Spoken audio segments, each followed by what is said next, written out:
Obviously, with just the number of people that have impacted this place, and this place has had an impact on them. Corey, your old coach, is going to be recognized, I think, at the end of the first quarter. The Matthew Sine, COO of the College Football Hall of Fame and Museum, here to recognize Coach Saban, who will be honored this. I guess it's going to be just in the next few months. He'll be recognized and inducted into the College Football Hall of Fame himself. Special day and another recognition for a man who certainly deserves all of it. Yeah, there's no doubt. What he's done for this program, not just for us, but for this university, for college football, just his perspective on everything currently as it stands right now, what his thoughts are on how we can just continue to improve college football. His impact goes further than just this university, but being a part of a team when he was hired as the head coach and able to win a national championship, he's definitely earned it. I think he's good to see that he's getting honored with that today. Probably nobody that's really more deserving than he is. Let's quickly check our scoreboard. What have you got for us, Roger Hoover? One final, maybe? One final from the Southeastern Conference. Georgia bouncing back after losing to Alabama last week in Athens. Today at Sanford Stadium, they pick up a 35-14 win over Kentucky. And then a couple of notable scores from the Big Ten. It was Illinois winning big 43-27 at Purdue. And then Michigan, 20th ranked team in the country, 24-10 over a team Alabama saw in this building a few weeks ago, Wisconsin. Thank you so very much. Well, it's almost that time. The 18 national championships. So many players moving on from the NFL. Coach Kalen DeBoer in his second year as the head coach of the Crimson Tide in moments, leading his squad out of the tunnel here at Saban Field at Bryant-Denny Stadium. We'll let you listen in to some of the pageantry as we get ready for that electric moment. First, though, you hear the boos as Vanderbilt makes its way out onto the field, but then we'll hear the switch flip when the Tide appears on the video board.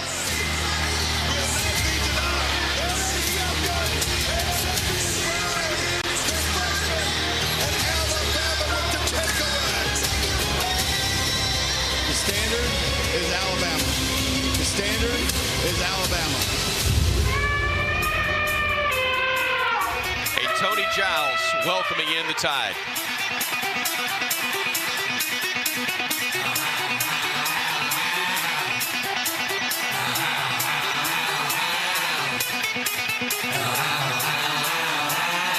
Entering Saban Field from the north end zone.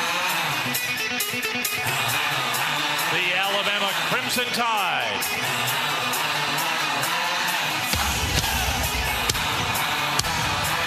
Wondering, the head coach is indeed wearing a black hoodie. Ladies and gentlemen, this is Alabama football.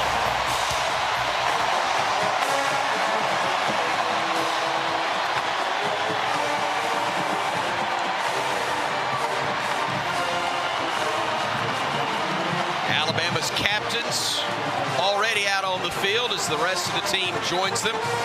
Deontay Lawson, Ty Simpson, Parker Brailsford, Tim Keenan III also making their way out. We also want to welcome today's kickoff captain, courtesy of Barkley GMC. It's Sammy.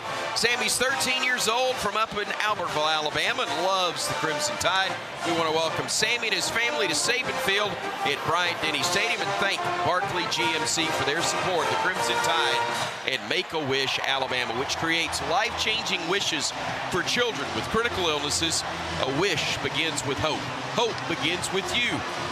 Text Roll Tide to 44834 now to help. And let's send it down to the field and hear the thoughts from our lead referee in today's game, Daniel Gautreaux, and the coin toss. Gautreaux, this is your umpire, Stan Weed. This side is heads, this side is tails. Vanderbilt, you are the visitors. What is your call? The call is heads. It is heads. What would you like? Defer. Which way would you like to kick? Vanderbilt has won the toss and elected to defer to the second half. They will kick towards the north end zone. Good luck, gentlemen. Tyler, Alabama's been able to get the opposing team off the field and then put points on the board when they have gotten it second. hopefully now we'll see them do what they've done the majority of the time, and that is score right out of the gate. Yeah, I love putting a red-hot offense on the field first to go ahead and set the tone for the remainder of the day, and this gives an opportunity for the fans to be in the game as well and go ahead and hopefully put Vanderbilt in a hole. Our weather and field conditions are presented by Alpha Insurance. Auto, home, life, business, Alpha Insurance covers it all. AlphaInsurance.com. I can tell you it's warm down on the field. It's warm in the booth, but if you're in the shade, it is absolutely perfect. 76 degrees, a slight breeze, but not much of one. It is a wonderful picture postcard day in Tuscaloosa, Alabama. God just showing off with a few wispy clouds to add to the landscape on a beautiful clear blue sky otherwise, as Brock Taylor will handle the kickoff role for Vanderbilt. Number 7 for Alabama. The Doors will wear the white pants, the white jersey, black helmets, that gold V, which has become their primary mark. You know what Bama's wearing. The best looking home uniforms in college football.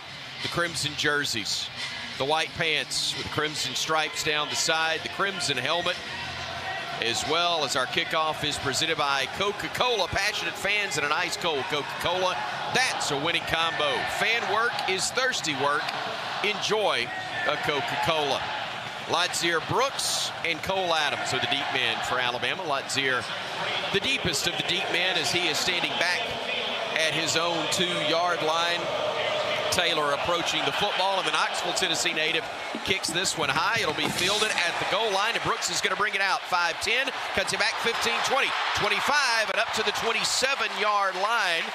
And that'll be very nice starting field position for Alabama. 2 more than they would have had otherwise, but I think you like a guy taking a little bit of a chance right there and putting a little pressure on the other team early. Let's see what happens. That's right. On special teams, you never know. You're 1 block away from being able to spring it. So Alabama very fortunate starting. Well, they're going to put it at the 25-yard line. Boy, they did spot it back there. Okay, gave us something to enjoy and talk about.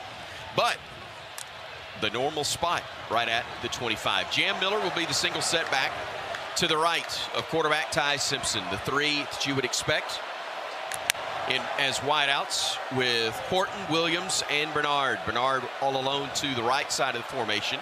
Comes in tight to the right side as the handoff will go to Jam. He works left. He'll fight forward for about a yard. They may give him a yard and a half, but Bama trying to establish something on the ground as Corday Sidnor, the defensive end, makes the stop for the Doors after a gain of about a yard. They came with a little field pressure. They brought the outside linebacker and kind of slanted right into us. Typically, that's where you won't want to run against that stunt. However, it's just a short gain. Williams out. Ladzier Brooks checks in. He is in the slot to the right side, joining Bernard. 2 men wide left, including Jam Miller at the moment. But now Jam is going to shift back to join Simpson in the backfield. Play action to him. Nope, going to hand it off. He'll get to the edge. He'll get to the 30, and he'll cut it up and get across the 35 to about the 36. The bank first down of the game for Alabama as Josh Cuevas ran interference, Corey, on that one. Yeah, absolutely. Great job of kicking that linebacker, Brian Longwell, on the blitz on the outside. Opened up that hole for Jam Miller. Had a lot of room to run. 2 tight end look upcoming. Cuevas and Danny Lewis as Bama huddles. You'll see a mix. You can't plan for just one type of tempo when you're facing Bama. Sometimes they'll huddle, go under centers. Other times it'll be hurry up. They'll go from the pistol formation here as they'll bring Bernard in motion, or check that. Williams in motion to the left side of the formation. Play action from Simpson. Looking across the middle. He'll fire. Catches out of the hands of the intended receiver. That was Bernard, I believe. But we got a flag down in the backfield around the 30-yard line. Personal foul. Hands to the face. Defense, number 29. 15-yard penalty from the previous spot. First down. Miles Capers, the defensive end from Sumter Hill, South Carolina, guilty of the penalty there, and that is a big break for Bama as that throw looked like it got in on the chest of Bernard. He wasn't able to catch it, or did he just get popped? No, it hit him right in the bread basket. He just didn't haul it in, try to catch it with his stomach as opposed to his hands out front. So, with the penalty, first down Alabama, another bank first down just across the midfield stripe into Vanderbilt territory. 3 wideouts right, now 1 will go in motion left. That's Bernard. Single setback is Miller. Jam will go right as the pass goes left. It was Simpson firing that one to Bernard, who gains about 3 or 4. Colby Taylor, the corner, comes up to make the stop there. Give him closer to possibly 5 yards here. That was a good gain, and we talked about the good open field tackling. Colby Taylor one-on-one right there, and Bernard normally will be able to break those tackles, but unable to get away from the grasp of the DB. Lewis and Cuevas break the huddle. It's a 2 tight end look for Alabama. And also another man wide left, and Derek Meadows.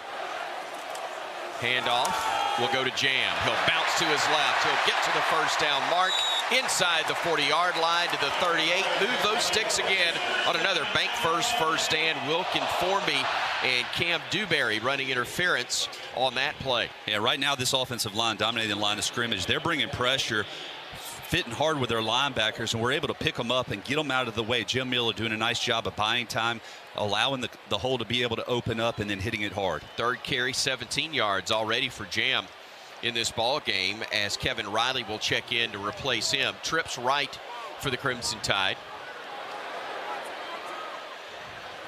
Bernard now stacked right in front of Ryan Williams before he steps to his right once again. Play clock's down to 2 seconds. Bama gets it off in time. Hand off to Riley. And Kevin will work to the left. He'll get bounced outside and will get a yard or 2. Tyler, easy for me to say it from way up here, but if he goes to his right, he may still be running. Yeah, we saw a huge cutback lane open up on the right side as the outside zone was developing, but he is told to press the hole. Keep pressing, allow those holes to be able to open up on the left side. But you're right, if he pivots and turns hard back to the right, he's running for 15, 20 yards. So Bama will go 3 wide outs to the right side, Riley being among them. And then the receivers shift to the left side. A little bit of confusion, as now going back left will be Isaiah Horton. He's the only man to the left side of that formation until Cuevas comes in motion in tight to the left. Simpson gets the snap, looks across the middle, screen to the tight end. Cuevas gets across the 35 and gets knocked down around the 32-yard line. It'll be 3rd down and about 3, maybe 4 upcoming for Alabama there. Yeah, I think you're 4 down territory right here, and unfortunately Vanderbilt just rushed 3 defenders. Otherwise that would have been a larger gain. Trips left now for the Crimson Tide. Riley the single setback to the right of Simpson, operating from the pistol. 3rd down and a short 4 to go. Gets the snap, looks, fires left side. Catch is made by Ryan, and he is going to get stacked up, and he'll get a couple, but he will not get to the first down mark. And let's see what Bama does here. About 1.5 yards, 2 yards shy. It's a long, long yard. But Kalen DeBoer is going to go for it. No hesitation, as the line of scrimmage will be right at the 29, and the Tide faithful packed out here at Saban Field at Bryant-Denny Stadium on their feet. Jam Miller checks back in for Alabama. It's a short 2 yards. Jam will be the single setback. Will operate under center with Ty. Couple of tight ends, and everybody bunched in on both sides. Play action. Tide looking downfield, fires, and it's going to be picked off. First turnover of the year by Alabama, and it's a takeaway by Martell Height, the corner. That pass looked to be underthrown. The Doors have it at the 8-yard line of Alabama, their own 8-yard line when we come back.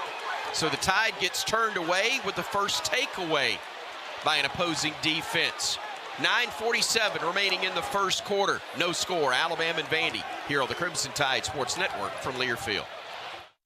It's 6:30 and the branch is closed. Yep. And you couldn't find your debit card. Nope. But you're going to get cash. Yep. Cadence Bank Live Teller has extended hours, and I can get cash from my account with my driver's license. My bank can't do that. Nope. With over 300 Live Teller locations with extended hours, there's opportunity here. Find a Live Teller near you at cadencebank.com/liveteller. Equal opportunity lender, member FDIC. Hey, college football fans, I know you'd do anything for a win on game day and an ice-cold Bud Light. Because whether you're tailgating in the parking lot or parked on the couch, sitting on your lucky stool at the bar, or standing in the fan section all game long, the clean, crisp taste of Bud Light turns a win into a win-win. And there's nothing easier to enjoy than that. Bud Light. Easy to drink, easy to enjoy. Enjoy responsibly. Anheuser-Busch Bud Light Beer, St. Louis, Missouri. It takes hard work to be the best in the game. Planning, commitment, resilience, sweat. That's why Old Dominion Freight Line, the #1 national LTL carrier for quality, works hard to be the best in the game and is proud to support those striving to be the best in theirs. Old Dominion Freight Line, official freight carrier of Alabama Athletics, helping the world keep promises.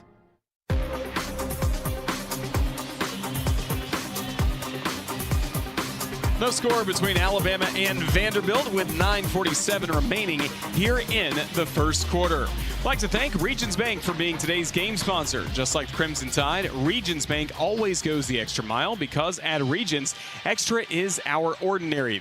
Regions Bank, the official bank of the Southeastern Conference. Vanderbilt with the football following the interception as we check in with our Cooks Pest Control sideline reporter Corey Reamer. Cooks Pest Control call Cooks to score superior protection from pests and termites. Corey, now the challenge is slowing down one of the best rushing attacks in the Southeastern Conference in Vanderbilt. What should we look for from Alabama's defense here? Yeah, absolutely. That's not what you want. Obviously, we've got to create a turnover right there. Unfortunate for us. We really need to come out and score, make their offense change their MO for the day. But now we're going to see what this defense can show up and do. We're going to have to rally to the football and get this guy on the ground. They're going to try to lull you to sleep and try to hit you with the big play over the top. This defense seems to be ready, prepared today. Crowd has decided to be ready, that's for sure. You can hear the noise as we're not even out of the television timeout yet. Still about 5 seconds to go in that, and then we'll be free to resume play. But the fans already on their feet, making a lot of noise. Edric Hill up front along with Tim Keenan.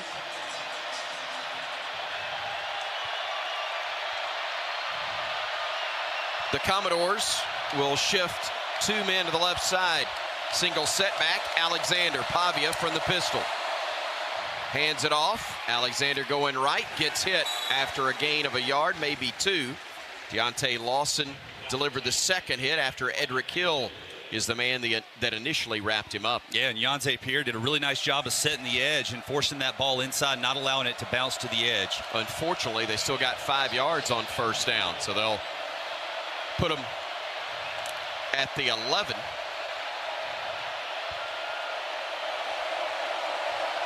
Pavia again from the pistol with Alexander to his right. Directs traffic pre-snap. Brings a man in motion to his right. Gets the snap, rolls to his left.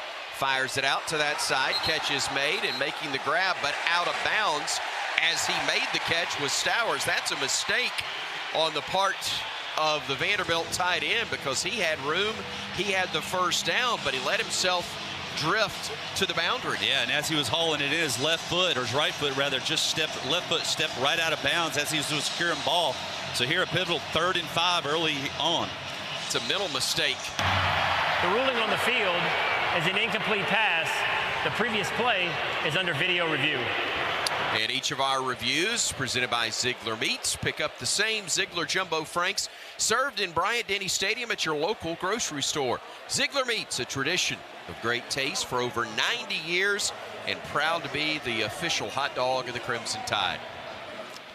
Could you see it on the replay? Well, I'm still waiting on it. I'm sure they're going to ask and try to figure out, was his right foot down as he caught the ball? Did he establish possession then? The only thing is he's going backwards, and according to Gary Danielson, if you're going backwards, your foot can't land out of bounds. It's a continuation. That's my understanding of the rule. And if it is a catch, did he get to the marker anyway? I still think he's short. Yep.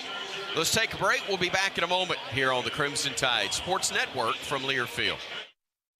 Is that Tacoma towing a pink mechanical bull? Sure seems like it. Well, I'll be.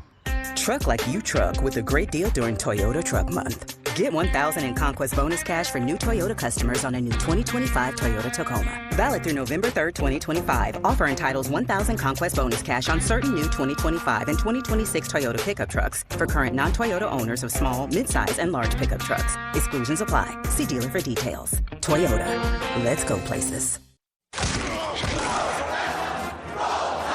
This is Alabama Crimson Tide football from Learfield. Company, the official ice supplier of the Crimson Tide. Whether you need ice in bulk on a construction site, in your restaurant or convenience store, or just at home for your next family event or tailgate, be sure to trust the same exceptional service the Tide does with a locally owned company. York Ice has been keeping Alabama cool since 1990 and can help with your needs across the state, all from their convenient location in downtown Tuscaloosa. York Ice Company is a proud supporter of the Crimson Tide. Visit them at yorkicecompany.com for more information.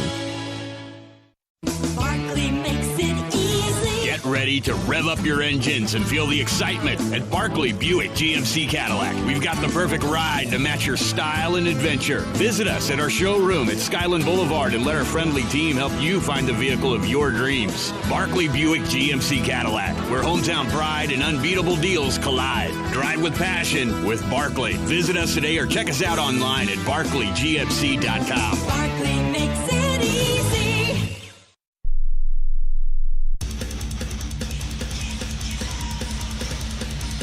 9:01 remaining in this first quarter. No score between Alabama and Vanderbilt. We come to you live today from the Alabama Credit Union broadcast booth. Feel good about your money with Alabama Credit Union. Let's pause 10 seconds for station identification. This is the Crimson Tide Sports Network.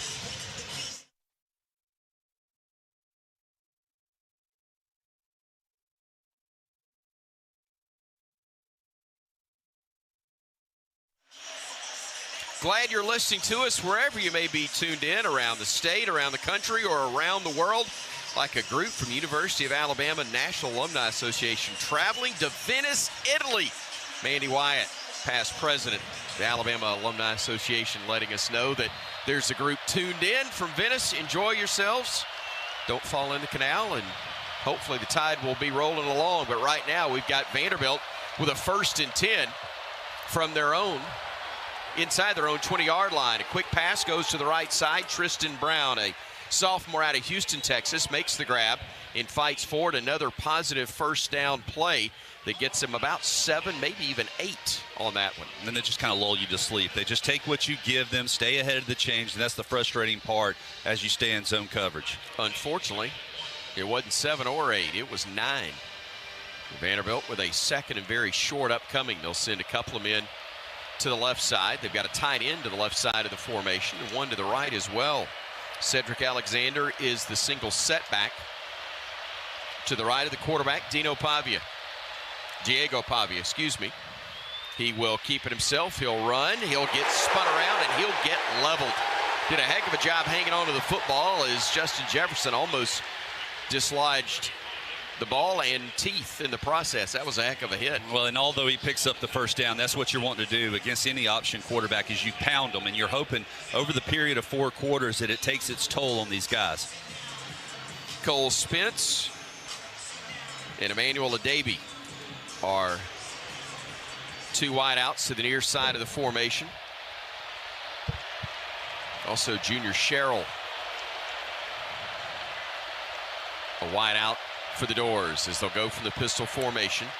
Pavia will swing it out to the near side. Catch is made by Sherrill, and he's going to be knocked down after another big first down gain. That one will pick up at least 6 yards. Damani Jackson was there to make the stop for the Crimson Tide, but not until, again, they get 6, setting up 2nd and 4 from their own 20, or make that 31-yard line. This is almost like an automatic check, where if he sees soft coverages on the outside and it's an easy pitch and catch for 4 or 5 yard gains, Vanderbilt's going to take that.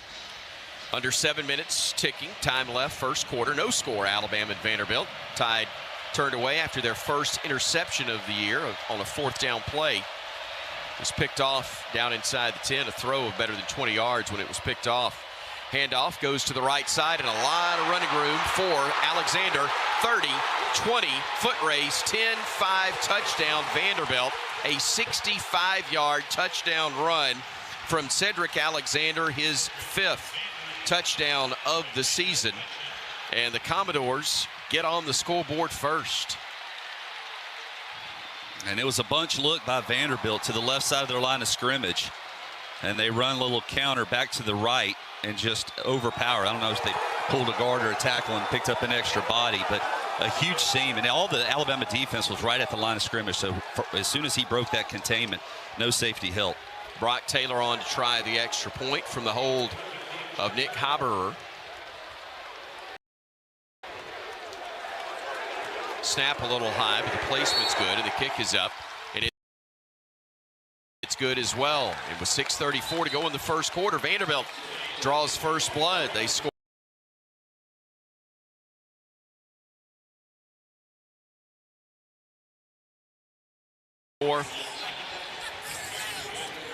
Taking it on an impressive opening drive for them. They're able to go 6 plays, 93 yards, just 3 minutes and 13 seconds off the clock. And the Doors take a 7-0 lead. That is your Bromberg scoring drive recap. We're back in just a moment on the Crimson Tide Sports Network from Learfield. Some people just know you can save money on car insurance by checking Allstate first. Like you know to check Kirk Herbstreit's pregame analysis first, before talking to your brother-in-law. In this game, the key thing to watch will be the offensive line versus their front seven. If they can get pressure without blitzing, this could be a long night. Okay, Kirk. I know stuff. Ooh, checking first is smart. So check Allstate first and see what you could save. You're in good hands with Allstate. Potential savings vary, including based on how you buy, subject to terms, conditions, and availability. Allstate North American Insurance Company and affiliates, Northbrook, Illinois. Being a Chevron car these days has been quite the adventure. Miami to Seattle, ocean to ocean. I've stopped at so many states and collected so many bumper stickers. Sometimes I feel like a moving passport book. It's just so great what I can do with Chevron with Techron, because it gives me unbeatable mileage and keeps my engine clean. Plus, there are so many Chevrons along the way. Now the only thing I'm worried about is where to go next and where to put all my new bumper stickers. Chevron with Techron, fueled by possibility. There's team pride, and then there's extra Tide pride. When I'm carrying the University of Alabama Regions Visa debit card or prepaid Regions Now card, that's exactly what I get. Whether I'm grabbing some extra Bama gear or picking up an extra dozen wings for the game, this card always brings it. Sometimes I get an extra Roll Tide from the cashier too. Visit regions.com/GoBama to get yours. Extra changes everything. And at Regions, Extra is our ordinary. Official bank of the SEC, member FDIC.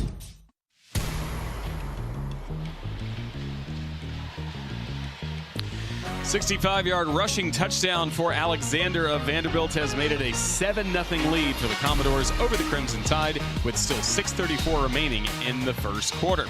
Make sure you listen to all things college sports, including live games and talk on SiriusXM College Sports Radio. That is channel 84 and streaming on the SiriusXM app. We check in again with our Cooks Pest Control sideline reporter, Corey Reamer. Cooks Pest Control. Call Cooks to score superior protection from pest and termites. Corey, just what was your vantage point of that touchdown run for Alexander a moment ago? Yeah, it was one of the things that we talked about before the game that we got to stop on the defensive side of the ball. Just a simple direct run. We might be seeing some of the effects of James Smith missing this first half. Looked like Edric Hill took on a double team, and when you got two guys, you got to anchor those feet and not get pushed back into the laps of your linebackers behind you. Creates just massive holes. Vanderbilt take advantage of it right there. Number 7. Took off.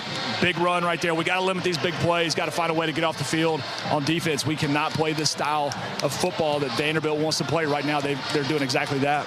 And also, Tyler, got to answer back offensively. Not that you've got to necessarily put points on the board, but you can't go 3 and out right here. No, you can't go 3. No, you need to put points on the board right here. Establish yourself. You move the ball on the opening possession. I think you're going to be able to do that every time you touch the ball. But take care of it, especially once you cross the 50. Vanderbilt set to kick it off with Brock Taylor handling that responsibility for the Doors. Right-footed kicker out of Knoxville approaches the football and does indeed boot it away. A short kick. Brooks is going to field it at his 8 on the run. Brooks to the 15, gets stacked up, gets to the 20, spins around and gets only to the 24-yard line. Boy, I thought he was going to have a chance for a nice return there. 16 yards was all he got, though, after getting that one around the 7 or 8 yard line for the Crimson Tide. He kind of ran into one of his blockers, and that slowed him down just a hair.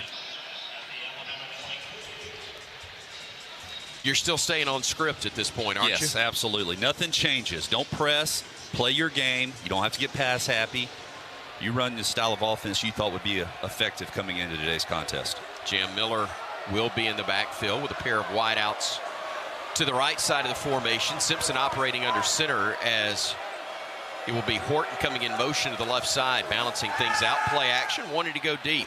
Firing across the middle, and that's incomplete. He wanted to go to Cuevas, but that throw was off the mark. It was well out in front of him. Often you have to maybe throw it away from a defender, but it looked like he had a lot of room right there. Well, right just now, let him too much. It looks like right now Ty Simpson's clock's a little too quick as far as anticipation. He's ready to go, and he has time, and he's just sitting there just a hair longer and deliver a strike. So 2nd and 10 upcoming for the Crimson Tide with Williams and Horton, the wideouts to the right side of the formation. Wide out to the left, Jeremy Bernard, single setback. Miller to the left of Simpson, who operates in the pistol. Hands it off to Jam, waits a split second, now fires forward, but this one may come back because there is a flag, and it's an initial signal of a hold on Alabama. Holding, offense, number 72. 10-yard penalty from the previous spot. Remains 2nd down. And that puts you 2nd and 20. That's not a good spot to be. The middle of the field has been open, but now you can anticipate Vanderbilt just rushing 3 men. So maybe a screen, something quick hitter. Try to get a large percentage of this back on 2nd and long. Parker Brailsford, the center, guilty of the infraction, according to our lead official, Daniel Gautreaux. Twins stacked both sides of the formation and wide to the right and to the left, and we've got a whistle. Some sort of discussion among the officials.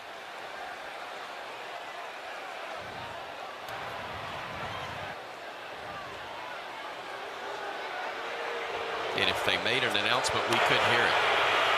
Please reset the game clock to 6 minutes, 17 seconds, and the play clock to 25. Lost 10 Both seconds. the game clock and the play clock will start on my signal. So they'll put that time back on there, but does this do anything for Vandy to get a chance to look at a little bit different set? No, there's been no pre-snap movement right now. So. Okay. So what we see in the and I don't know formation, that you're gonna have any. Right. Simpson from the pistol. Does get the snap. Play action. Looking, firing downfield. Catch is made. Horton inside or across the 40, near midfield. Maybe into Vanderbilt territory. That is one heck of a grab. Looks like they'll put him right at the 50-yard line for a gain of 36 and a bank first down. Well, it was really a great anticipation by Ty Simpson. You caught him in a cover 2. The flat defender had to sit a little bit, and there was a window between the deep safety and the corner. And he drilled that ball to Isaiah Horton right on the sideline. That's where the 6'4" frame really comes in play. That ball's high. He's able to go up forward and move the chains. 1st and 10, Bama. Spot him at the 49 of the Crimson Tide, so they didn't give him the midfield stripe after all. Men to either side of Simpson will hand it off to Miller right up the gut. He's got room. 40, cuts it inside 35, and finally brought down at the 29-yard line of the Commodores. Bama running it very effectively for 22 yards there. Another bank first down. They had 2 men in the backfield as a little eye candy and just gave it to Jam, who will now exit the game. Still power running, though, and they pulled the right guard, Vandermark, around. He kicks out the defensive end. You got Cuevas lead blocking as well, and Jam Miller was able to get in the secondary and make the safety miss. Jam out, Kevin Riley in. 2 wideouts right, 2 left. One of those, the tight end split left in Cuevas. Snap and hand off to Riley on the quick draw. He'll work forward inside the 25. Flag down behind the play. Brian Longwell, the linebacker, made the stop, but I think they're going to get Bama for another hold. Offense, number 71. 10-yard penalty from the previous spot. First down. Had Cam Dewberry, and it was well behind the play as well, but that's frustrating. That's 2 offensive holding penalties already on this drive. So his defensive lineman came across his face, and that's fine. Just wash him down the line as Riley pivots off of him, but then he drove him into the ground. 2 penalties, 20 yards for the Crimson Tide, but you've taken good yardage off there. So spot it back now at the 39. It'll be 1st down and 20. Rico Scott into the game, split wide right for Alabama. 2 men in the backfield, one of them being Bernard, the other one being Riley. Fakes the handoff, looking downfield, firing across the middle. Catch made in traffic and a beauty at the 29-yard line. Rico Scott climbing the ladder and coming down with a football for the Crimson Tide. Boy, Colby Taylor, the safety, hit him as he was catching the football. May have even got there a hair before, but he was able to go up and secure it after a hard hit. 10-yard pickup, 2nd and 10 now for the Crimson Tide with 2 wideouts left. Looking that way is Ty, forced to scramble. He will now flip it ahead, and the ball gets batted out of bounds. That's an incomplete pass. It'll go back to, I think, the 29 and be 3rd and 10 from right there. Looked like Nick Rinaldi got the deflection on what was an ad-libbed shovel pass that could have been disastrous there for the Tide, but thankfully went out of bounds. Jams back in. Bama 0 for 1 on 3rd downs. Working from the 29 to the doors. Bernard split wide right. Now he'll come in motion. Joining Rico and Ryan to the left side of the formation. Jam is to the left of Simpson. Play action to Jam. Simpson looking, firing, and it's incomplete. He was getting hit by a blitzing Commodore. I think it was Rinaldi who came in from the linebacker slot again and forced him to throw that one a tad early. Yeah, they brought more than we could block, so the ball's got to get out of there quick, and unfortunately, because of the down and distance, he had to release it. Now, he had lots here, Brooks open, but the ball sailed a hair high on him. 47-yard try upcoming from Connor Talty on the near hash. The hold from Blake Dowd, the snap upcoming from David Bird. Talty 4 of 6 on field goal tries for the year. Snap, spotter good. The kick is up, has enough leg, and this one is no good. Pushed it right. He did miss it wide right, and the Doors turn away the Tide. A missed opportunity for Alabama, and we'll keep it right here with 3:45 to go in the opening quarter of play. Vandy gets a takeaway, and the good fortune of a missed field goal that had enough leg from 47 was indeed pushed right. And now Talty just 4 of 7 on field goal tries this year. 46 against ULM was his longest of the year. Well, defense has to answer right here. You got to be solid and sound up front. Make sure you're keeping your shoulders square, not allowing those run lanes to open up. Take on those double teams and allow the linebackers to flow free. A.J. Newberry out of Grand Prairie, Texas, the junior running back, behind Pavia, who operates from the pistol with 3 wideouts. Split to his right. Now they'll bring a man in motion left. Play action. We've got a whistle. And multiple flags flying in. Hopefully we got a false start. Hope so. False start. Offense, number 70. 5-yard penalty. Remains first down. Good call, partner. Cade McConnell. He's out of Choctaw, Oklahoma. The senior quick guard is the man guilty of that. It's the 2nd penalty on the Doors, totaling 20 yards. So 1st and 15 upcoming. 7-0 Vanderbilt, if you're just joining us. They popped a 65-yard run from Cedric Alexander on their first drive of the game to take the 7-0 lead they enjoy now. James L. Lassiter in the backfield.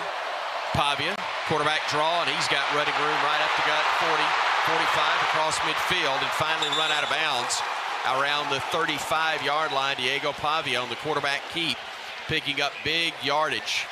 And I think it was Jefferson who shoved him out of bounds, but not until he was able to pick up 30 yards on that play. Well, it's a quarterback counter right here. He fakes like he's going left. He's got his left guard and tackle pulling around out front. I thought initially we had bodies, but he was able to actually cut it back. Just no help there. Linebackers are filling in, but there's still holes that are opening up. So from the 40-yard line of Alabama, Pavia working from the pistol. Newberry to his back. They send a man in motion left. Pavia will get the snap. He'll look. He'll dump it off across the middle. They'll get the first down and a little bit more as Cole Spence, the tight end, 6'7", 255 out of Roswell, Georgia, picks up 11 on that play. And they are slicing and dicing us Yeah, they brought A.J. Newberry, the running back, out on the wheel route, and Deontay Lawson was able to go with him, but then you had a backside tight end dragging across that went completely free. Corey, we're going to come to you after this next play if time permits. Love your thoughts on why the Doors are having so much success against this Bama defense. As M.K. Young is in the backfield now. They bring a man in motion to the left side, putting 2 receivers there. Again, they're at the Alabama 29. Pavia getting the snap. Plenty of time. Fires. Hits a man in the seam. Gets across the 20, across the 15, and down to the 14-yard line. They'll move the sticks once again. And, Corey, they're able to do just about whatever they want. Yeah, they absolutely are. Same thing we saw against this Florida State team earlier in the year. Just a lot of movement going on, testing the eye discipline, something we've discussed every single week so far this season. They're just missing their cues, and they're getting creative and finding ways to get guys open, slipping them out. Nothing that's direct. It's all kind of a lot of trickery going on. 3-man front for Alabama. Gets 3 wideouts right, 1 left for Vandy. Single set back to the left of Pavia, who will fire across the middle. Catch is made and then dropped. It's incomplete. It was in and out of the hands of Stowers. Keon Sabb did a really nice job of breaking that up, driving in from that safety position on a little 5-yard hitch. Once again, just trying to stay ahead of the chains. Keon Sabb notices it, and he drives on the ball carrier, wide receiver, and busts it loose. Got to force a field goal here. Got to force a field goal. 2nd and 10 for the Doors. They lead 7-0. Under 2 minutes remaining in quarter number 1. 1:57, the official time on the clock. Stopped after the incomplete pass. 2 men wide right, 4-man front for Alabama as they bring a receiver left and then move him back. Play action to him, firing right corner. That one is knocked away on a great play defensively by the Crimson Tide's Zabian Brown. They were trying to connect with Junior Sherrill, but Brown was with him step for step. Corey made a heck of a play on the ball. Yeah, he did. He did a great job. He was in phase, was able to turn into the receiver, keep his eyes on the quarterback, saw that ball coming, didn't get turned around, able to bat that ball away. Great job, great play right there. Kept that back arm off the receiver as well. So often you'll see maybe the good play made with one arm, but they're holding with the other. Not the case there. Clock operator, please reset the game clock to 1 minute, 53 seconds. Thank you. Again, a bit of an issue with the clock. They'll put some more time on it. 1:53.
Gainesville, a good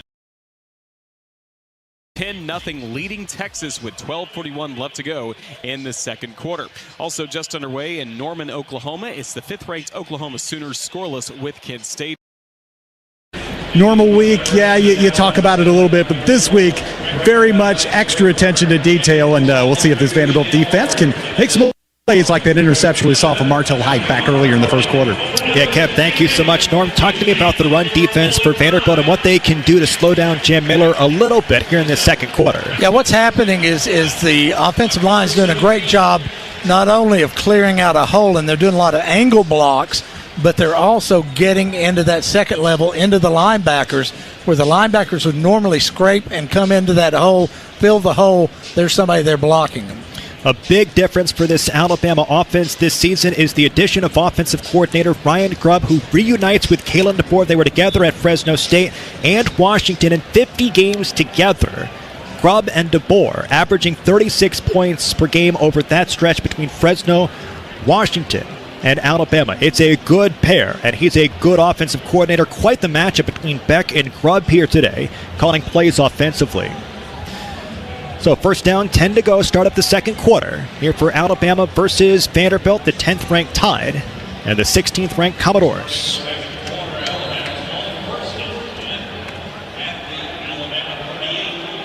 Running back is Riley. First down play. Ball's at the 38-yard line of the Tide. In the shotgun here for Simpson. Again, 5 for 9 so far. No touchdowns, 1 interception. On first down, the snap. It's a give left to Riley. He finds a crease. He's hit and spilled. C.J. Hurd hits him right on the quad at the 45-yard line, but it's a pickup of 7. So let's watch this as Vanderbilt tries to alter the run defense, and at some point, Bama can hit you over the top after all this. Yeah, that's what they're setting up, but that was a good stretch play that time by Alabama, and he did a good job, Riley did, of going out, getting in between the guard and the tackle, and picking up good first down yardage. Goes for 8 yards, second down and 2. 30 seconds gone by, second quarter under center here for Simpson with Riley. There's the snap. It's a handoff middle. Vanderbilt has pressure. They drop him in the backfield. Big play for Vanderbilt. Nicely done. That's going to set up a 3rd down and 3, maybe 4. Tackle is made by Josh Singh. Well, 3rd down so far. They were huge versus Georgia, but 0 for 2 versus Vanderbilt. In the shotgun by himself, they go quickly. Now they'd reset with Riley in the backfield, hip right of Simpson. Vanderbilt shows some pressure with Linus sunk off the edge. Play clock is down to 15. They reset, they shift the running back, hip left of Simpson. On 3rd down and 3 to go. They wait a little bit more. Play clock is down to 6. They adjust the play for a second time. On 3rd down, there's the snap. Vanderbilt has some pressure. They step up, they throw near sideline. It is caught inside the 40-yard line. Bernard makes the catch. Hit is delivered by C.J. Hurd. It's their first 3rd down. Pickup of the ball game inside Vanderbilt territory. Yeah, C.J. had a good lick on him right there, but he was just a little slow reading coming over. And the receiver sat down, made the good catch, took a hard lick, but held on to the football. Goes for 17 yards for Bernard. Has had a fantastic season, 310 yards coming into today, plus 4 touchdowns for the transfer from Washington. On first down. Ball's at the plus 38 here for the Tide. 2 minutes gone by. In this second quarter, there's a handoff. They stretch it out to the right here for Miller. Hit hard right by the ankles. That goes for a yard, maybe 2. Miles Capers makes the stop. So 2nd down, and for the first time in quite some time, 2nd down and longer for the Tide. Yeah, stretch play again, but that time Nick Rinaldi broke through and kind of turned it all back in, and that was really the difference in that play and the others that we've seen so far. Rinaldi did a great job. Well, so far for Miller, 8 carries, 70 yards. The backup running back, Riley, 3 carries, 8 yards. Running back is Miller on 2nd down from the shotgun. 2 wide receivers off toward the left. Vanderbilt, they get close to the line of scrimmage here with Nick Rinaldi and C.J. Hurd. Play clock's at 3. It's at 2. It's at 1. And Alabama takes the timeout with Kalen DeBoer. Timeout, Alabama. It is their first. So timeout of the field. We'll step aside, come back in just a couple of seconds. 3 minutes gone by. here from Bryant-Denny Stadium. A top 25 matchup between the Doors and Tide. Back after this, Vanderbilt leads 7-0 on the Vanderbilt Sports Network from Learfield. Coors Light is cold lagered, cold filtered, and cold packaged for a smoother finish. It's got that crisp, refreshing taste that makes every moment cheering on your team even better. Plus, the mountains on the bottles and cans turn blue when your beer is Rocky Mountain cold. So you never have to guess if your Coors Light is ready to drink. So crack one open, take a sip, and enjoy the game. Coors Light. Choose chill. Celebrate responsibly. Hey, Commodore fans, it's college football season, and SeatGeek is the official ticket marketplace of Hail Marys and walk-on heroes. SeatGeek makes it easy to find tickets so you can be a part of all the action this season. Whether you're buying or selling tickets to Vandy football games or to any other live event in your area, SeatGeek is the place to do it. SeatGeek is the official ticket marketplace of the Vanderbilt Commodores. Let's go, Commodores! SeatGeek. Kohl's Friends and Family Sale is so good, you'll want to put your phone on Do Not Disturb. Yep, the only thing you're picking up is deals. Now through Sunday, take an extra 20% off all your fall favorites. From soft throws to slow cookers, warm flannels to cozy cardigans. Plus, earn $10 Kohl's cash for every $50 spent. So go ahead, let those notifications wait, because these prices won't. Select styles, some exclusions apply. 20% offer ends October 5th. See store or Kohls.com for details.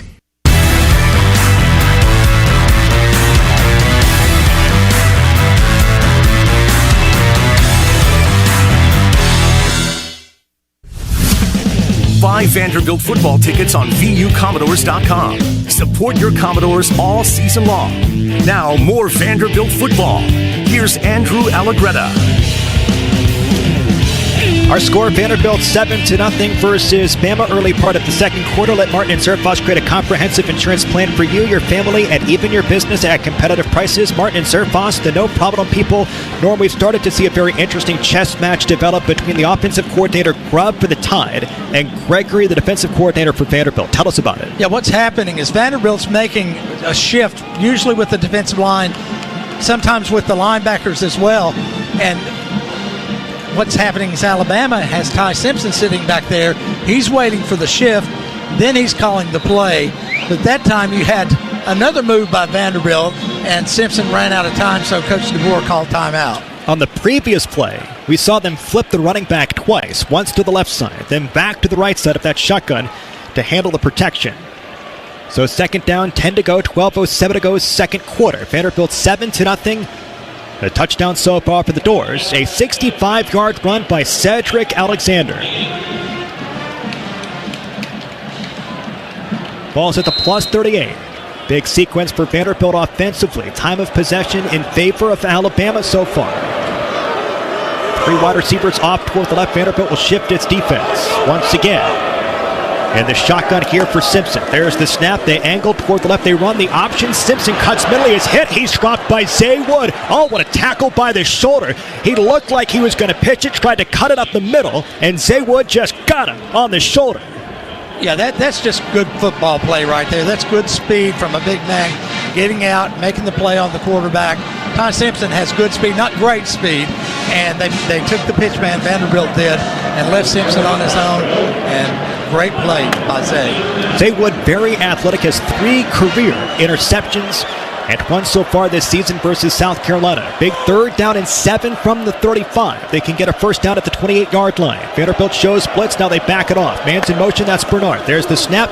It's going to be up the middle for Simpson. The Doors spread it at the 35-yard line. They make the tackle at Zay Wood again. You shall not pass with Zay Wood. All right, I think Bama's going to go for it here. Yes. Thus the call. They're going to go in a hurry. And Vanderbilt is trying to sub players off, and they do hustle. They get Stone off very quickly here. 4th down and 7. And let's see if Vanderbilt takes a timeout. They shall. Timeout, Vanderbilt. It is their first. Brings us to a timeout on the field as well. Gives both parties a chance to think about this, but Talty has missed a field goal, I think from 47. earlier here today, and this would be about 52. So 4th down and 7, time on the field. Bama's football. Back in just a couple of seconds, Doors 7, tied nothing after this on the Vanderbilt Sports Network from their field. Hey Commodore fans, the Holiday Inn West End Vanderbilt is your headquarters for week-long entertainment. Stop by the Commodore Grill and enjoy live music from some of Nashville's best songwriters from 6 to 10 p.m., 7 nights a week. Grab a cup of Bongo Java from our coffee bar Brew to start your morning. Brew is in the main lobby. The Holiday Inn West End Vanderbilt, just walking distance from the stadium. The game starts here.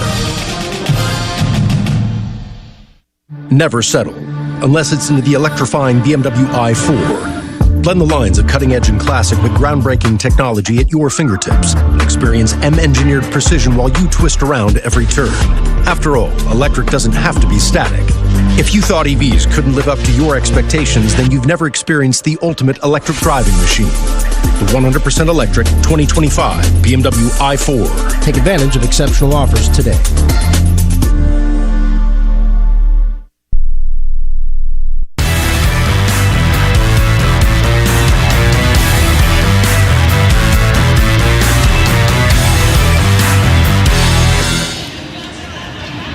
Welcome back. 10:56 to go here in the second quarter. Vanderbilt 7, Alabama nothing. It's a 4th down and 7. Let's check in with Kev. Andrew, I thought that was a really good timeout call by Clark Lee right there as Alabama was getting ready to run that 4th and 7 play. The Commodores were shifting personnel in and out, trying to get everybody lined up just right.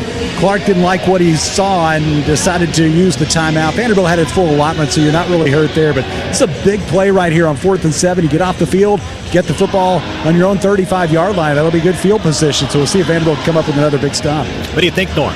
Well, I'll tell you, I think this much. When you got 3 receivers like Horton, Williams, and Bernard, you better line up right because it takes everything you can to cover them, and a good quarterback with Ty Simpson.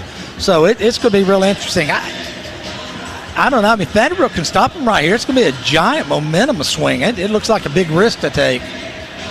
We'll see what Alabama decides to do.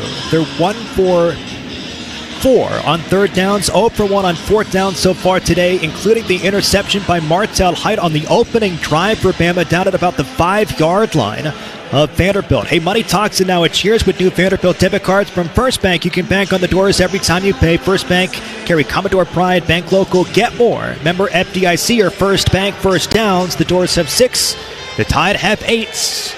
Let's see what they do here. Kind of in no man's land at the 35-yard line. Again, Talty is 0 for 1 from 47, so they line up to go for it for the second time. They can pick up a first down at the 28-yard line.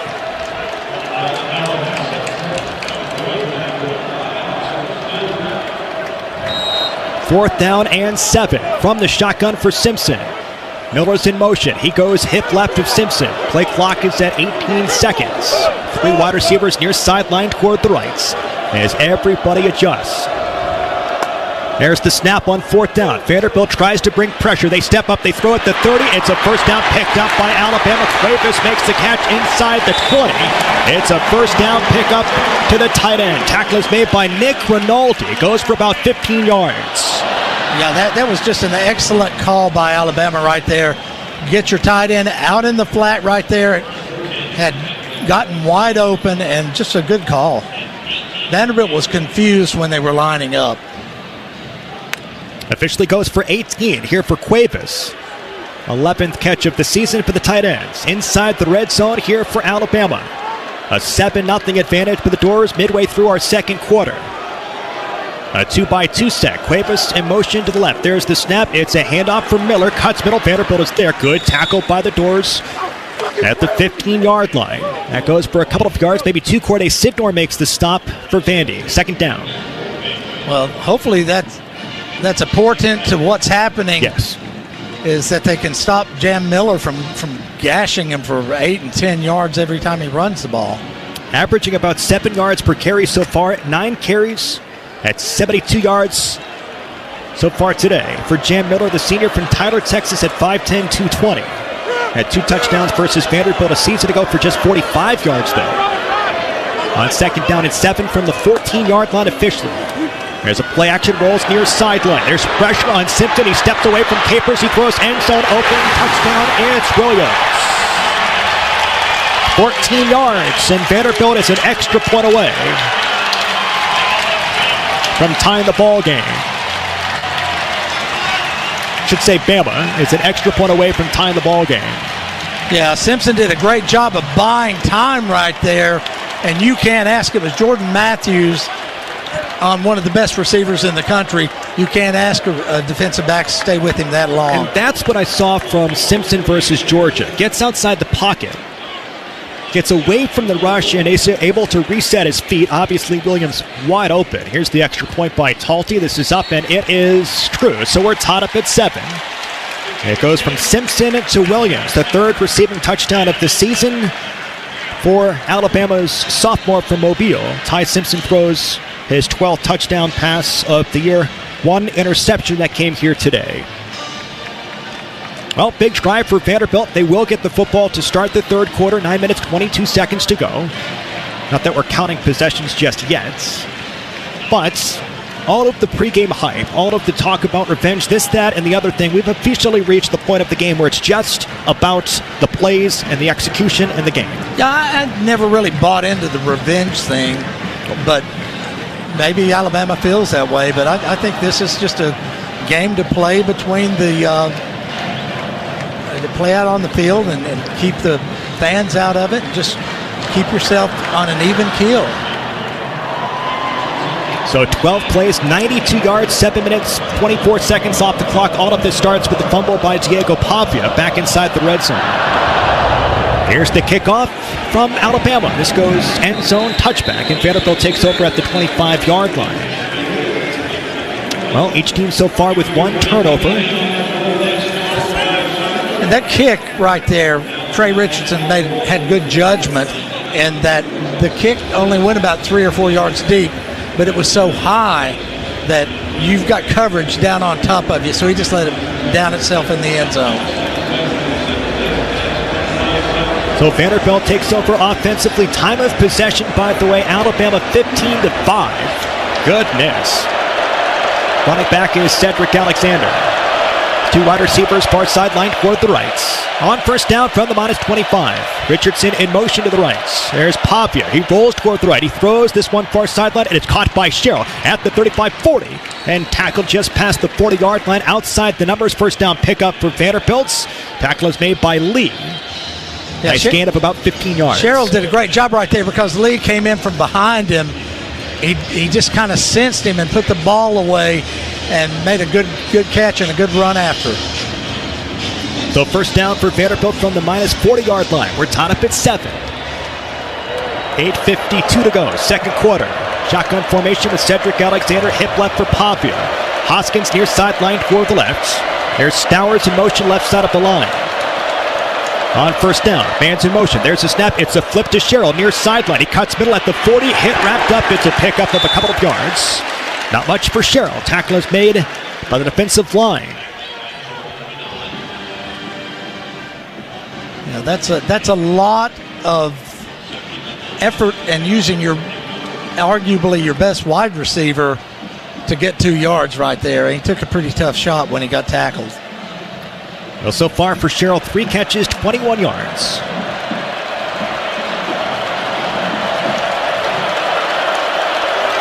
.804 to go on second down and 9. And a tie ball game at 7 here for Pavia in the shotgun. Richardson's in motion to the right. There's the snap. They roll that way. Pavia, he looks back. He pump fakes. That is covered for Cole Spence. He steps up. He throws shorts. Incomplete. They were trying to throw back to Cole Spence. Bama was ready for it. So third down. No foul for intentional grounding. Yeah. Number 6 of the offense was in the area. It'll be third down. Okay, so no intentional grounding. Third down, the most challenging for Vanderbilt of the day. 0 for 1 so far. Yeah, what got the crowd worked up about that is Diego was clearly outside the tackle box, threw the ball into the ground in the field of play, but there was a receiver there close enough. Cedric Alexander hip left with Pavia. Third down, 9 to go. Vanderbilt needs the midfield stripe. Play clock is down to 2. At 1, calls for the snap. Pavia drops back. He waits. There's some pressure. He steps up. He's going to throw this one out of bounds. Incomplete. No intentional grounding there. Good pressure by Pierre. Alters the play, and Vanderbilt gets a first down. But they've got to punt the football for the first time, tied up at 7 with 7:43 to go here in the second quarter. But that's part of how Diego has gotten wiser in his time here. Last year, I think he would have tried to force that ball. This year, he just threw it completely out of bounds. Nobody had a shot at it. There was not a play to be made. Here's the punt from Nick Haberer.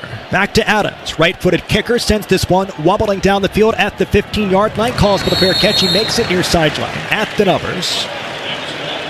And Alabama takes over offensively, controlling time of possession to an extent. They have flipped the script on Vanderbilt from a season ago. Despite all of that, we're tied up at 7. Football goes to the Tide. Time out of the field. We'll step aside. 7 minutes, 37 seconds to go. Second quarter. Big sequence defensively for the Doors. Back in just a couple of seconds after this on the Vanderbilt Sports Network from Learfield. At First Bank, we've always been Vandy fans. And as the official bank of Vanderbilt Athletics, we're also teammates helping cheer on the Doors together. We're proud to add Commodore Pride to your wallet with our official Vanderbilt debit cards. Anchor down when you pay with Vanderbilt debit cards from First Bank. When 2 historic Tennessee teams join together, you get even more ways to bank on the Doors. Bank local, get more. First Bank, member FDIC. The roof over your head does more than protect your house. It protects the people you love most. At Ostermiller, we understand that. Whether it's a small repair or a brand new roof, we treat every project like it's our own home. Local, reliable, and always here when you need us, because peace of mind starts at the top. Ostermiller, we're raising the standard in roofing. A pepperoni pizza for the table. Thank you. May I suggest trying it with our Pepsi Zero Sugar? It has just the right amount of sweetness to complement all that cheesy, saucy goodness, while the carbonation and notes of citrus enhance the flavor profile. Simply divine. Pepsi Zero Sugar? You've really outdone yourself this time. Pizza deserves Pepsi.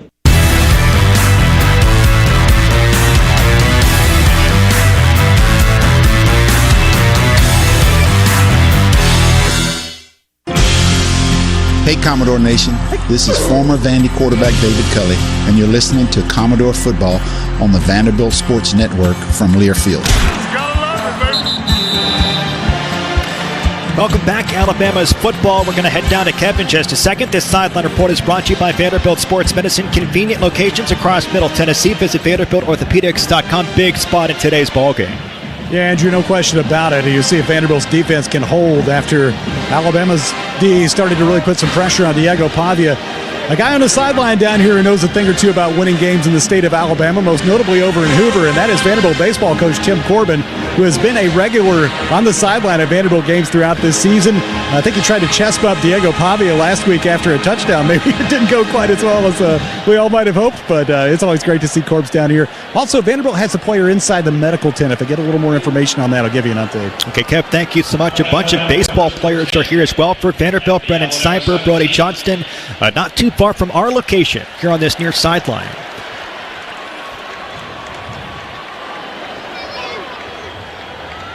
New running back is Daniel Hill on first down and 10 from the minus 17-yard line for Simpson. There's the drop back. He looks toward the left. There's some pressure. Vanderbilt is going to get there. Oh, they sling him down. What a sack by Vanderbilt. That is Josh Singh. He steps up from the defensive tackle position and just ropes him down. His first career sack. Loss of 10 yards on the play. So second down. Really good play right there. Beat his man, got back there, and really Ty Simpson never had a chance to get rid of the football. Threw him to the ground, and let's see if Vanderbilt can, while they got him backed up here, keep him backed up. See if Vanderbilt can make one of those special plays like they did a season ago with Fontenay. Running back is Miller. Second down, 20 to go at the minus 7. Working right. In the shotgun, there's the snap. It's a handoff middle. He is snowed under and dropped just past the 5-yard line, maybe the 7. Tackle is made by Longwell. So third down and long to go. Yeah, good play by Longwell right there. I think Vanderbilt's defense is starting to understand this stretch play better, and they're also understanding, I've got a big old running back coming through here. I've got to do something and stop him, and it's helped a lot. So far, Miller, 10 carries, 73 yards. Simpson is 8 for 12, 108. By himself in the shotgun. He's got Miller, who motions back into the backfield. Stands hip left in the shotgun. On third down, 19 to go. A drop back here for Simpson. Steps up. He throws Miller. It is bubbled. It is incomplete. Isaiah Horton right off the fingertips. It is fourth down. So they throw shorts at the 10-yard line to the transfer from Miami, who was fantastic against the Dogs last week. 5 catches, 65 yards, and a touchdown, but he drops that one. That has been an issue for all of these receivers, for Horton, for Williams. Yeah, really, that was a play for Alabama to get some distance away from the end zone right there, as it is. Their punters got about 2 yards behind him in the end zone, and they were just trying to get the ball moved out and flip the field. See if Vanderbilt comes after this punt. Heights back at the 50. Here's the punt from Dowd. They do not. It's a wobbly kick. Martell Heights says get away from it. It hops at the 40 of Alabama, skips far sideline out of bounds, and Vanderbilt has wonderful field position. It's a punt of 30 yards, and that is it for Blake Dowd, a transfer from Colorado School of the Mines.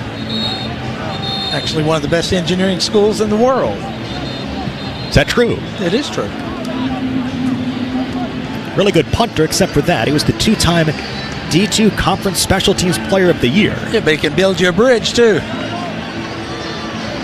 Over troubled water for Caleb DeBoer. Big play for Vanderbilt right here. M.K. Young, the running back.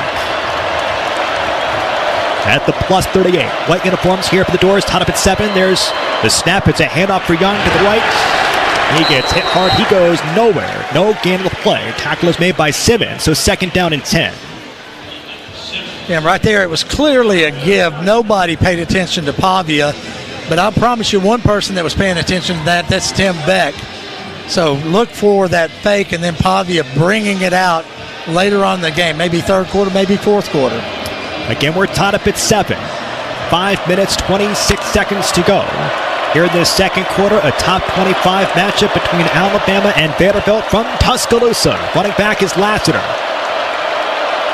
In the shotgun formation, here for Pavia. 2 wide receivers near sideline left. Pavia looks, he pump fakes, he's going to run far sideline at the 40, at the 35. He seeks out of bounds, and he's pushed out of bounds, picks up a couple of yards. Let's see where they spun it. Forced out by McDonald, the defensive back. It's third down here for the Doors. Another big play, 5 minutes to go. Yeah, that's where the team speed of Alabama's defense comes into play. Normally, Diego is looking to get it turned upfield as quickly as he can. He wound up running all the way to the sideline, nowhere to go. He does have a 36-yard long here today. Cedric Alexander, 65 yards. To Taylor is the 1 touchdown so far for Vanderbilt. Big third down. Vanderbilt is 0 for 2 after going 12 for 18 versus the Tide a season ago. At the plus 35, third down and 7. Shotgun for Pavia. 3 wide receivers near sideline toward the left. They're going to blitz. Pavia steps up. He throws far sideline. It is caught for Vanderbilt. Richie Hoskins makes the catch. It's a first down at the 25-yard line. They pick up 10 on a critical third down and 7. The first conversion of the game here for the Doors. Yeah, Diego did a wonderful job that time. He took the snap. He looked left. He looked left. He looked left. He knew the whole time he was going back right to Richie Hoskins. First down. Second catch of the game for Hoskins. 2 catches, 24 yards. Officially a pickup of 9. And we've got a stoppage here from Daniel Godrow. Let's find out. Official timeout for injured personnel.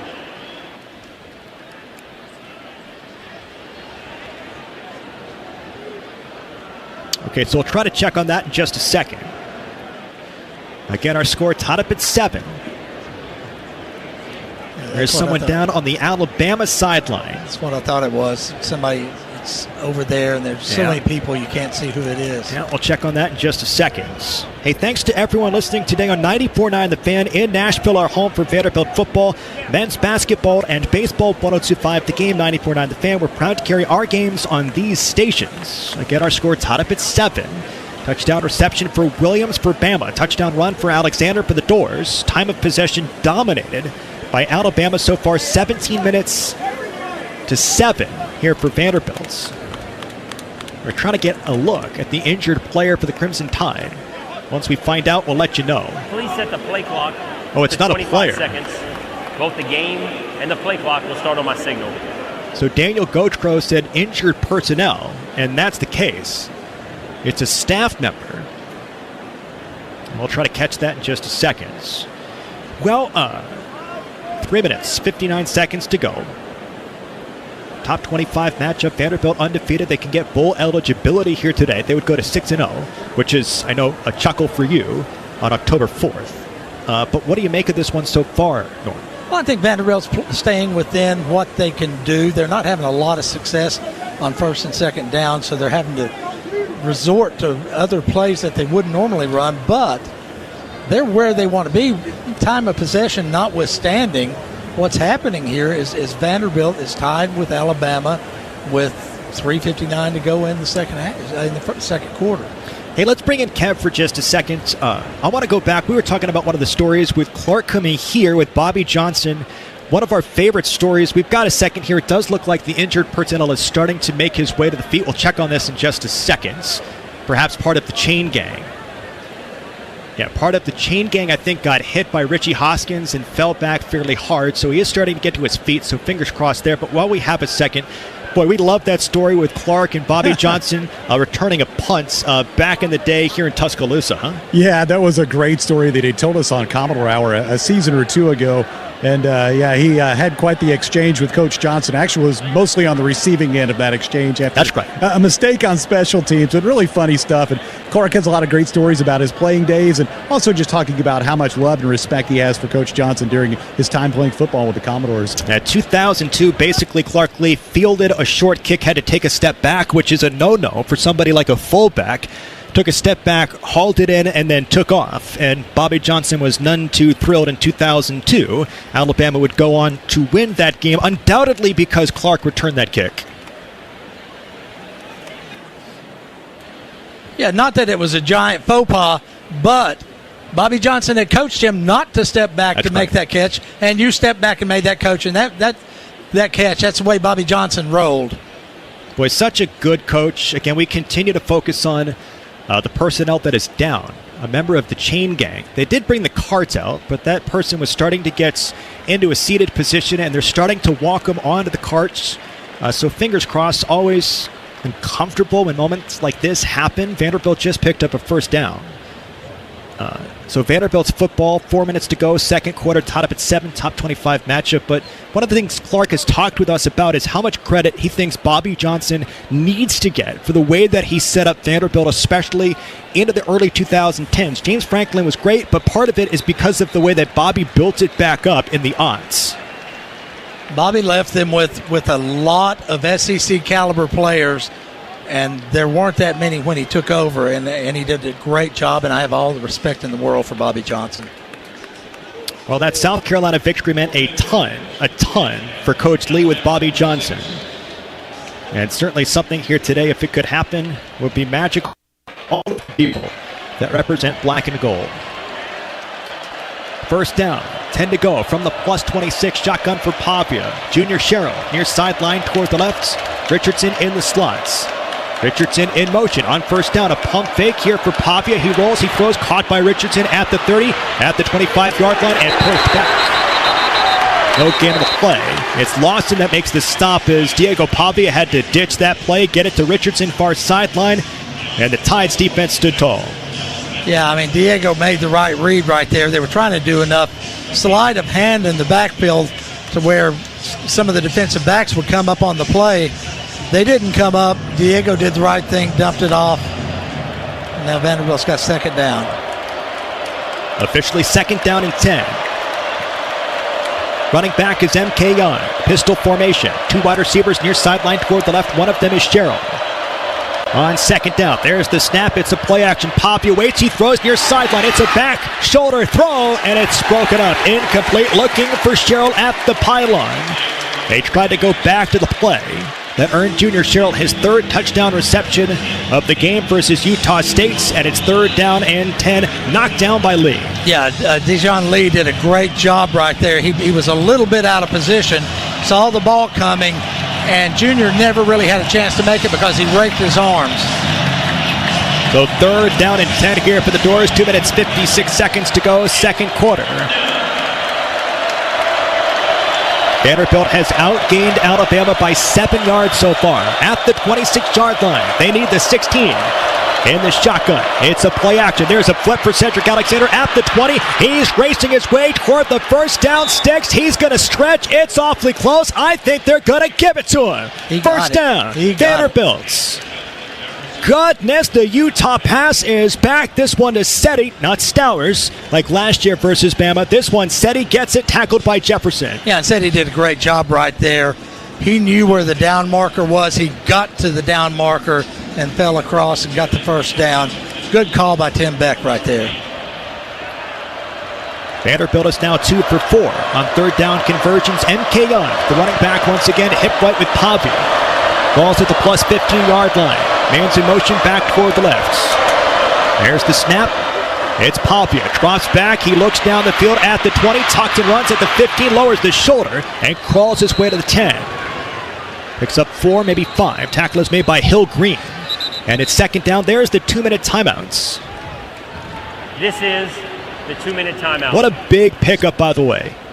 What a big pickup, by the way, on 3rd down, because potentially you can keep the football away from Bama or give them a shrunken down clock, depending on how this works out. Tied up at 7, the actual 2-minute timeouts. Not the one in the first quarter that perhaps I may have referenced. Who knows? Back after this to Bryant Denny on the Vanderbilt Sports Network from their field. Surprise! Your expenses this month were way higher than you expected! Also, you forgot to renew your website domain and now you're in a bidding war! You should see the look on your face! At Progressive, we know small business owners don't usually like surprises because they cost you money. But a good surprise that could save you money? Getting a commercial auto quote from Progressive. Plus, the fridge died in the break room and now everything smells weird! Alright! Surprise yourself. See if you can save in as little as 8 minutes at ProgressiveCommercial.com. Progressive Casualty Insurance Company and Affiliates. Your Barbasol shave is a time for self-reflection. Look in that mirror and ask yourself, can I make a real difference in this world? Of course you can. Just not today. The big game is on. Barbasol. It's a can of can-do. Snakes, zombies, public speaking. The list of fears is endless. But the real danger is in your hand when you're behind the wheel. Distracted driving is what's really scary and even deadly. Eyes forward. Don't drive distracted. Brought to you by NHTSA and the Ad Council.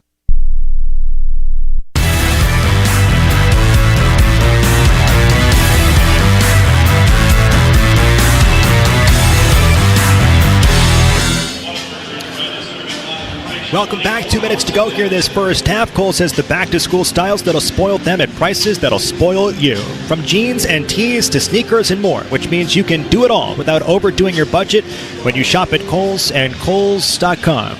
Let's head down to the sideline. Let's check in once again. Again, quite the spot. Vanderbilt got a critical defensive stop, and now they get a big moment here offensively. Yeah, right here before the half, and you'd love to have momentum going to the locker room, Andrew, because Vanderbilt's going to get the football coming back. So 2nd and 6 here. You got 2 minutes left. See what Tim Beck dials up. Boy, this had so much magic this year and just picking the right spot and the right play at the right time, and we'll see if he can do it again. Warm day here. You can start to kind of look at the shadows creeping over on the west side of the stadium, almost to midfield.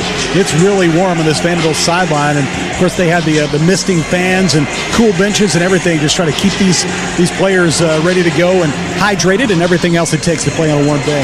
Hey, by the way, there's an award-winning segment that I think gets posted on the Vanderbilt social media accounts for football every, I guess, Friday or Saturday. What was your key to the game once again, Kev?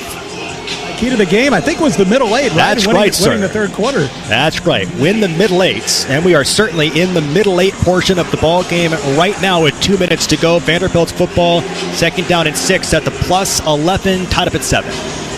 Yeah, and from a psychological standpoint, this could be a big lift for Vanderbilt if they can get the ball in the end zone.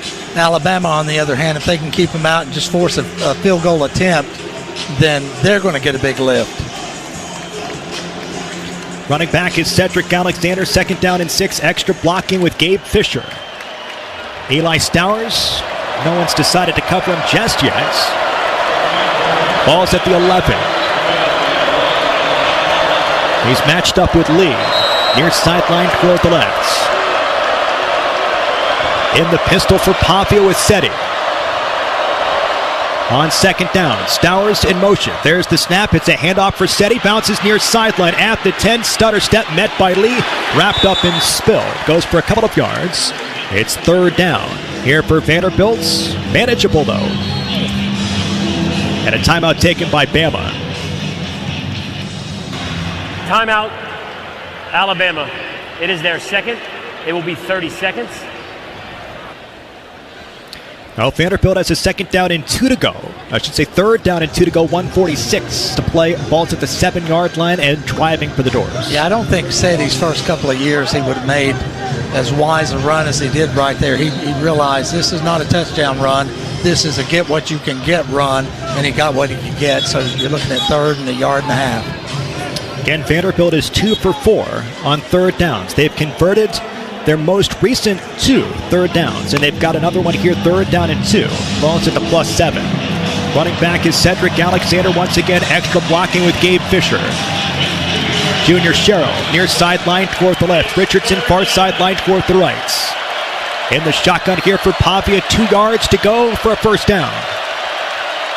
Alexander's in motion. There's the snap. It's Pavia. He's going to run right side up the line, lowers the shoulder. He's going to get there. First down. Here for Vanderbilt down to the 4-yard line, maybe the 3. Tackle is made by L.T. Overton, a potential first-round NFL prospect. Timeout, Alabama. As Alabama takes the timeout, that's their third, so they're trying to preserve some time should Vanderbilt get a score. 1:39 to go, second quarter. Well, usually I like to talk about how courageous Diego plays this game. But right there, he was following Gabe Fisher into the hole. I would follow Gabe Fisher into the hole. That guy he's a great blocker. What if we get a Gabe Fisher special or someone special? Right, Fisher had that touchdown catch versus Missouri a season ago. Cameron Johnson had the game-winning touchdown for Vanderbilt versus Bama a season ago. Tim Beck always pulls somebody out of his back pocket in these moments. Well, we're about to find out. Goal to go, first down here for Vanderbilt. Running back is Cedric Alexander, has 14 career rushing touchdowns.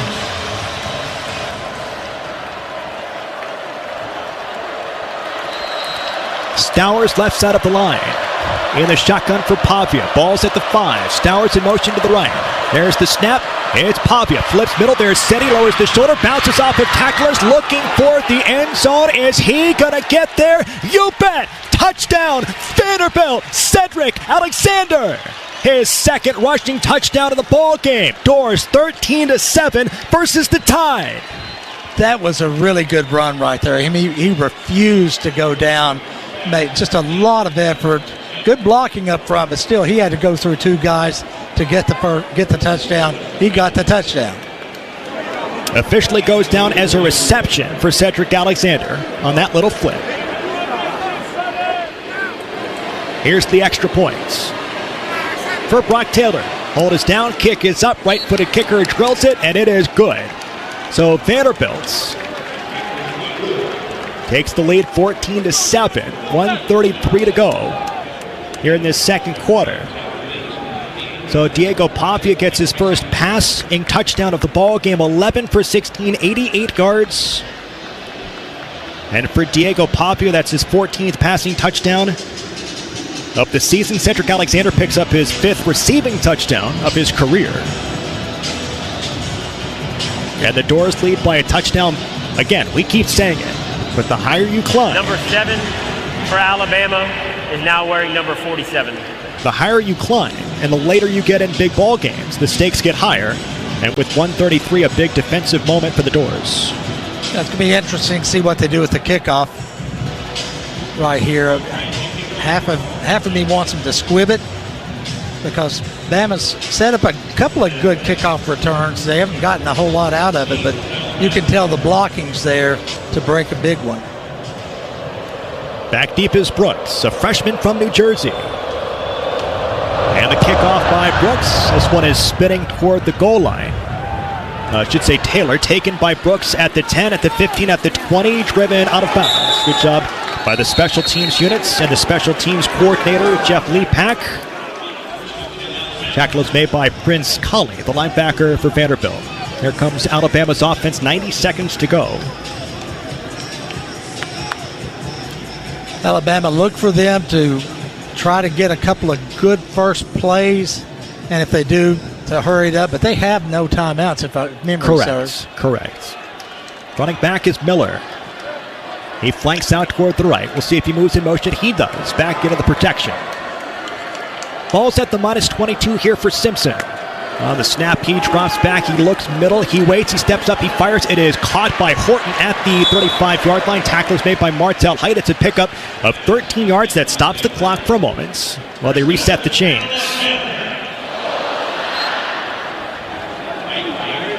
On first down and 10 from the -35, Simpson drops back. He waits in the pocket. Vanderbilt is going to get there. They hit him. They drop him. It's the second sack of the ball game here for Vanderbilt's defensive line. What a play. Corday Sidnor. He gets the pressure sack on Simpson.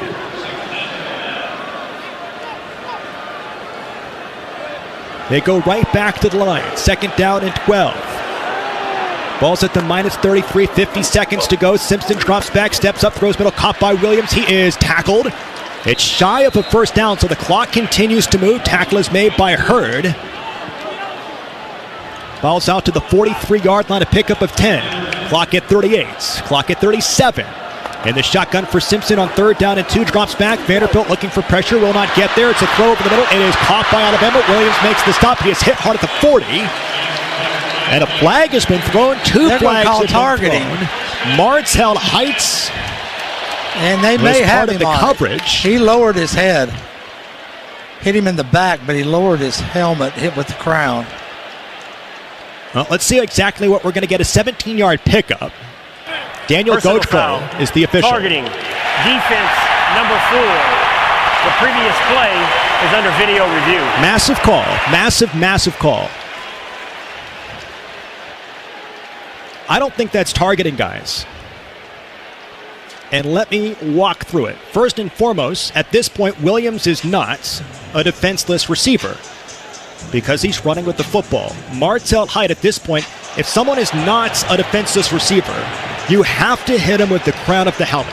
It has to be crown of the helmet if it is not a defenseless player. That's a hard hit, but that hit comes from the side of Martell's helmet. So to me, in my understanding of the rule, this should not be targeting. It's going to be real close. To me, it's not close. His head a little bit to more me, it's right. Not, but it's the crown of the helmet, Norm. It's the 6 inches from the apex of the helmet. He got it with the V. If you watch what he's doing, he turns his head a little bit late. But he gets him with the V, right? Yes. So in no way is that what targeting. I want it to be, at least. I mean, that is V from Vanderbilt on 2 of Williams on the helmet when you're not defenseless, unless for some reason I'm missing something about the definition of defenseless, which is possible. After Let's get the call. Review, there is no foul for Thank targeting. Yay, Andrew. Evaluated. The clock will start on my signal. It's not even close, but I understand why they have to stop the play. I get it, but I'm glad we resolved to this point. 27 seconds to go. And Vanderbilt, again, has to catch its breath. The big moment, 27 seconds to go. Alabama's driving at the +40.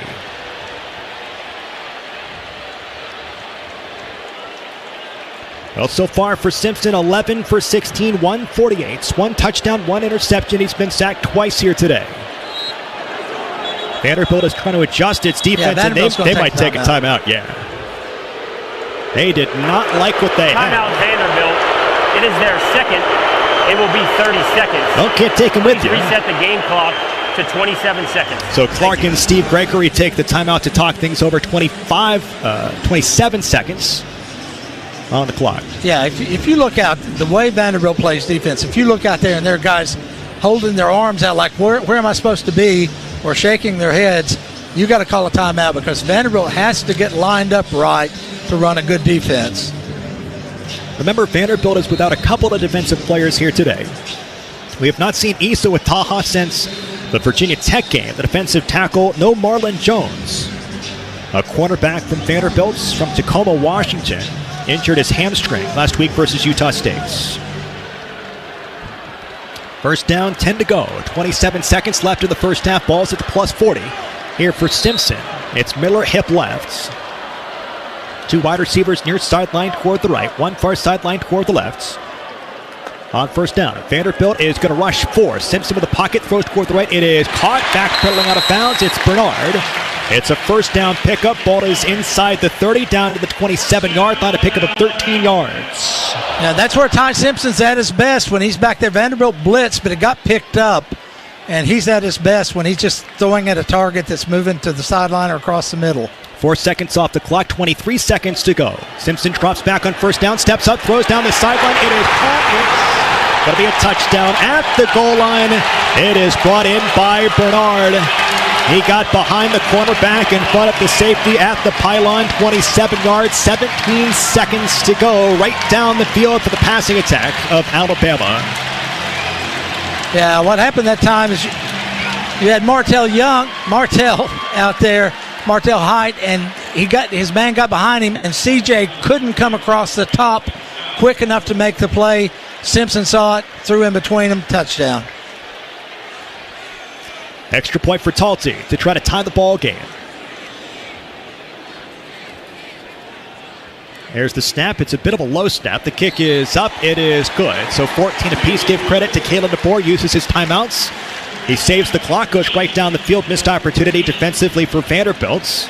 Now we'll see what they can do with 17 seconds. Be cautious. You get the football to start the third quarter in a top 25 matchup. Number 10, Bama. Number 16, Vandy.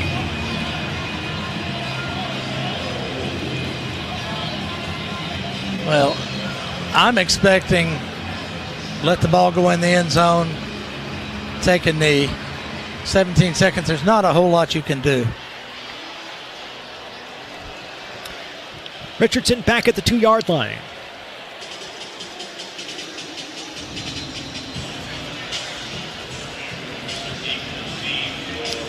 As Talty tees it up at the 35-yard line. Well, quite the ball game so far, tied up at 14 with 17 seconds to go here in the half. The kickoff from Talty. He'll drive this one down the field, lets this one fly. Does Richardson, it drops in for a touchback. Vanderbilt takes over at the 25-yard line. I wouldn't be shocked if they try one play down the middle. Brock Taylor's got a cannon, but I know where your mind's at. Yeah, I really will be surprised if they do that. Yeah, they're going to take the knee. No timeouts left for Bama. They can't stop the clock.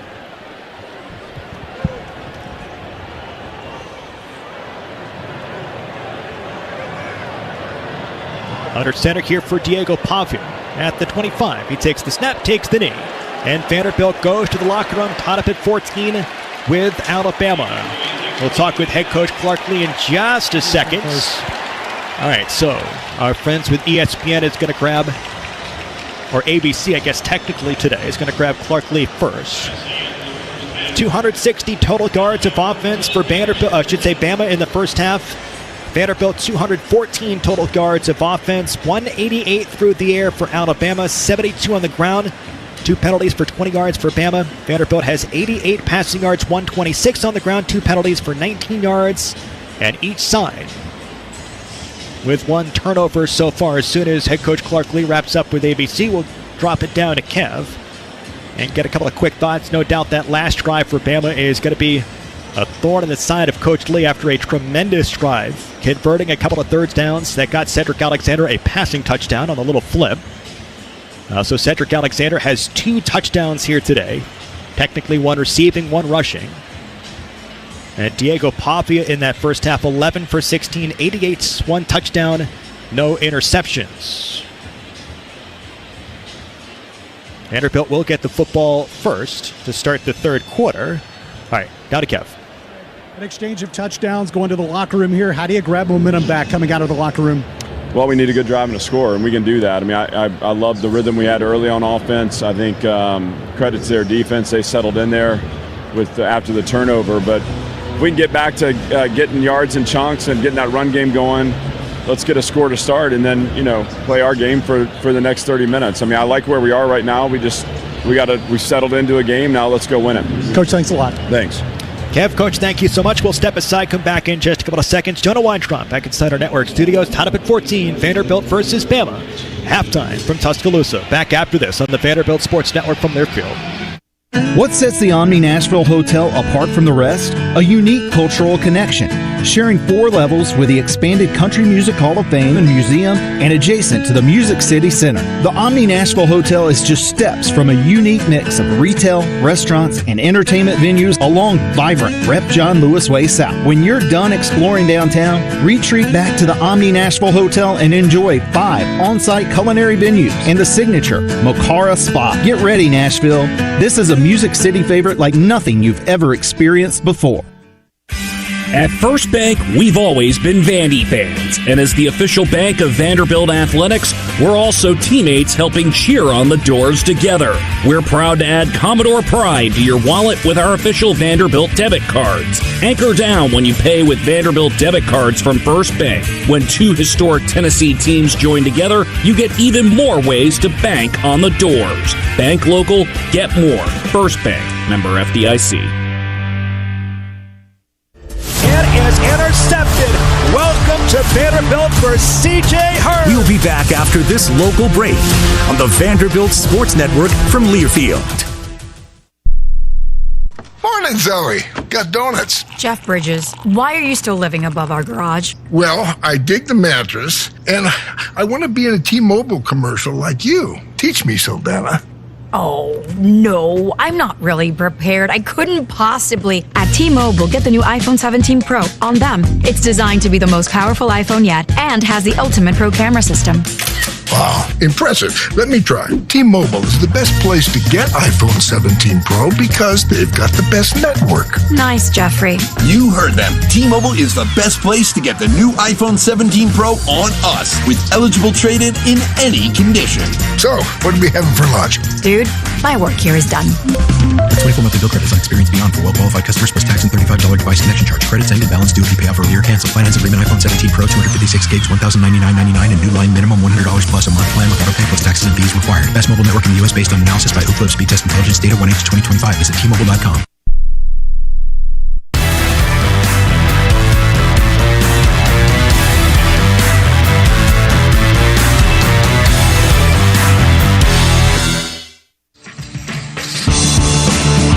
The first half is in the books. Welcome to the Vanderbilt Football Halftime Show. Coming up, we'll analyze the first half of action, run down the halftime stats, and update the out-of-town scoreboard. The Halftime Show begins now. Let's go inside the network studio. Here's Jonah Weintraub. Welcome in to our halftime show, everyone. I am Jonah Weintraub from the Learfield Network studios, where Vanderbilt and Alabama, number 16 and number 10, are tied at 14 apiece after what was really an unbelievably entertaining first half between 2 of the top teams in the SEC, 2 of the top teams in the country, and perhaps the biggest football game for Vanderbilt in a long, long time has lived up to the billing. Game day was there, and we still have been knotted at 14 through 30 minutes. Let's take a look at some of the key figures to look at from this first half between the Doors and the Tide. Starting off with the obvious crooked number on the board, time of possession. Despite this game being tied at 14, despite a lot of similarities across the box score, Alabama has dominated time of possession, 18.5 minutes to 11.5 minutes. Alabama had that big 7-minute touchdown drive, bridging the first to the second quarter. It was 7.5 minutes, 12 plays, 92 yards. The Ryan Williams touchdown for the first score of the game for the Crimson Tide. That was part of this dominant time of possession disparity between the two teams.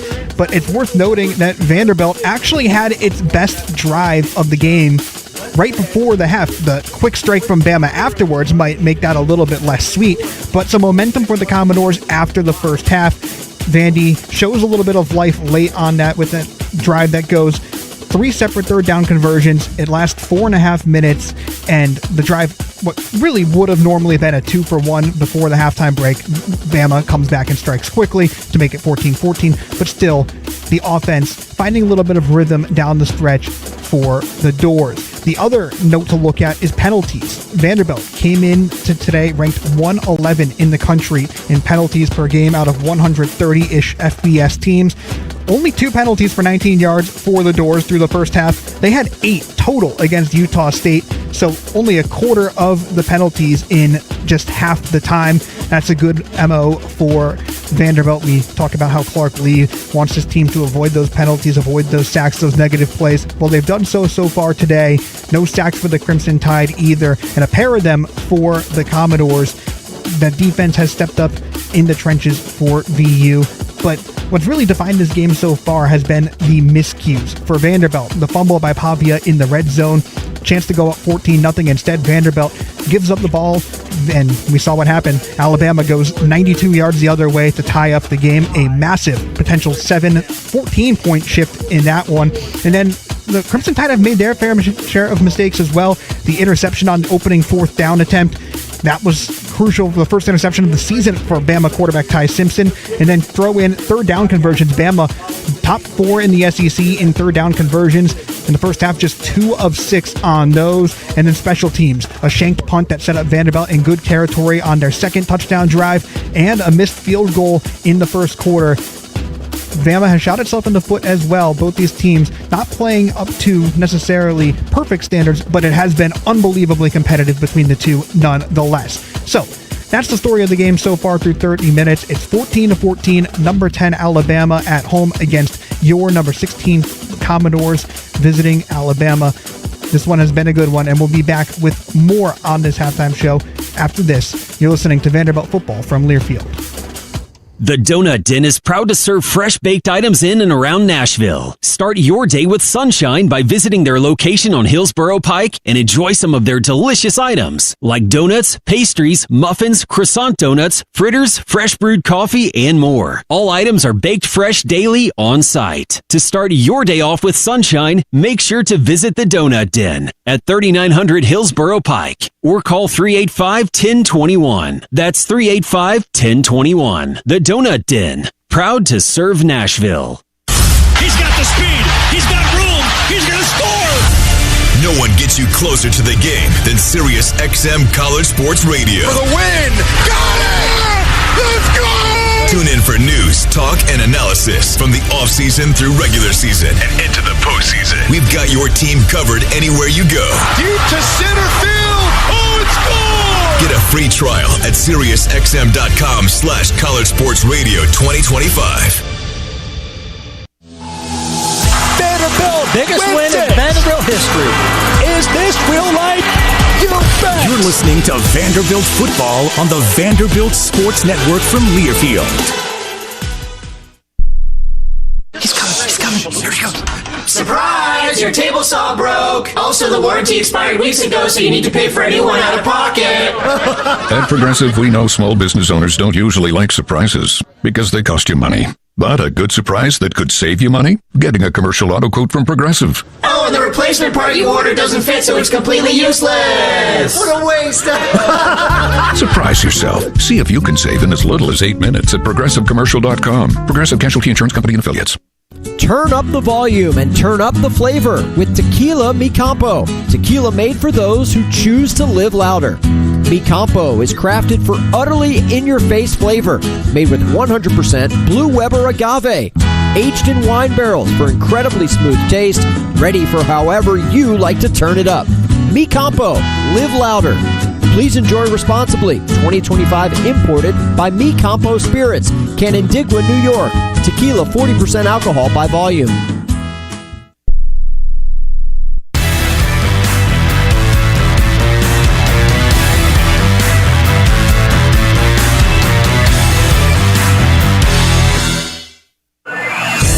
This copyrighted broadcast is an exclusive presentation of Learfield under the broadcasting rights granted by Vanderbilt University.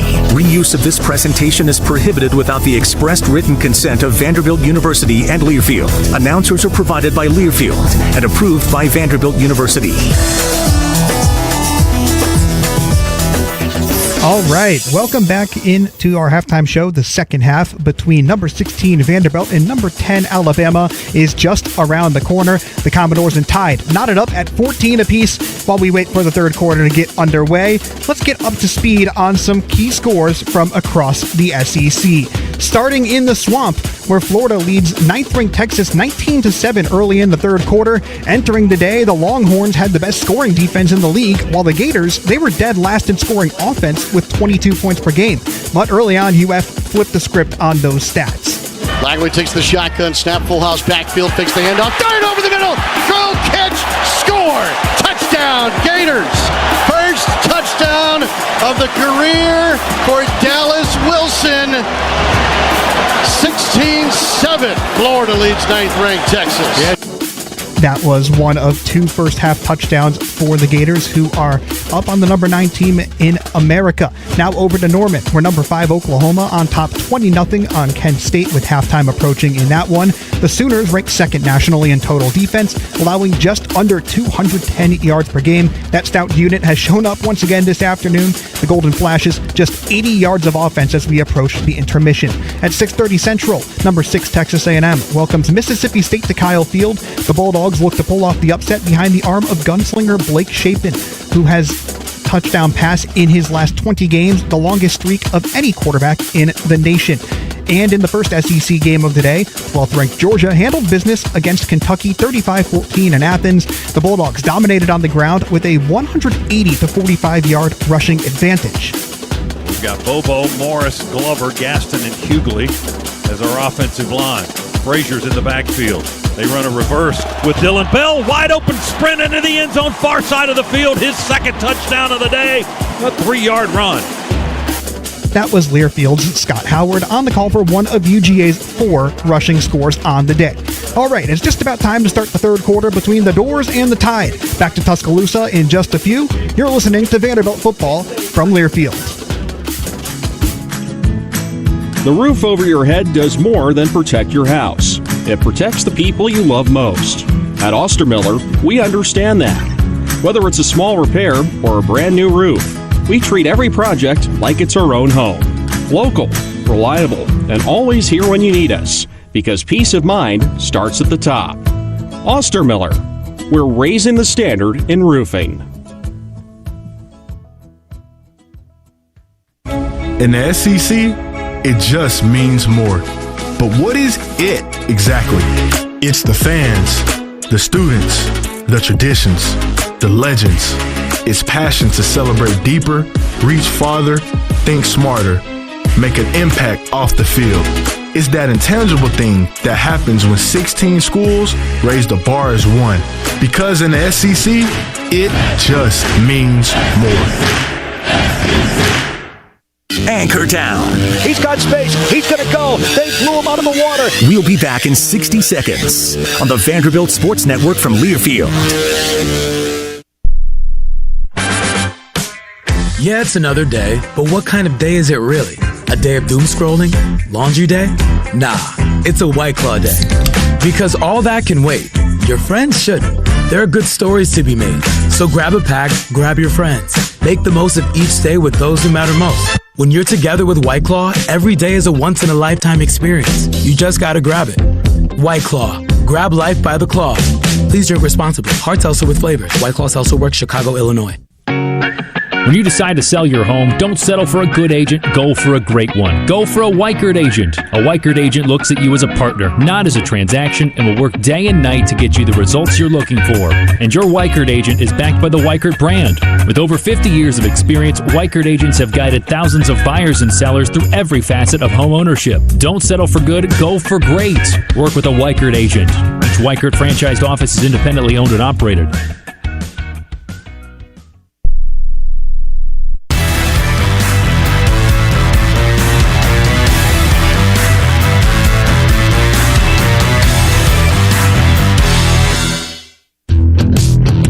What adjustments do the Commodores need to make in the second half?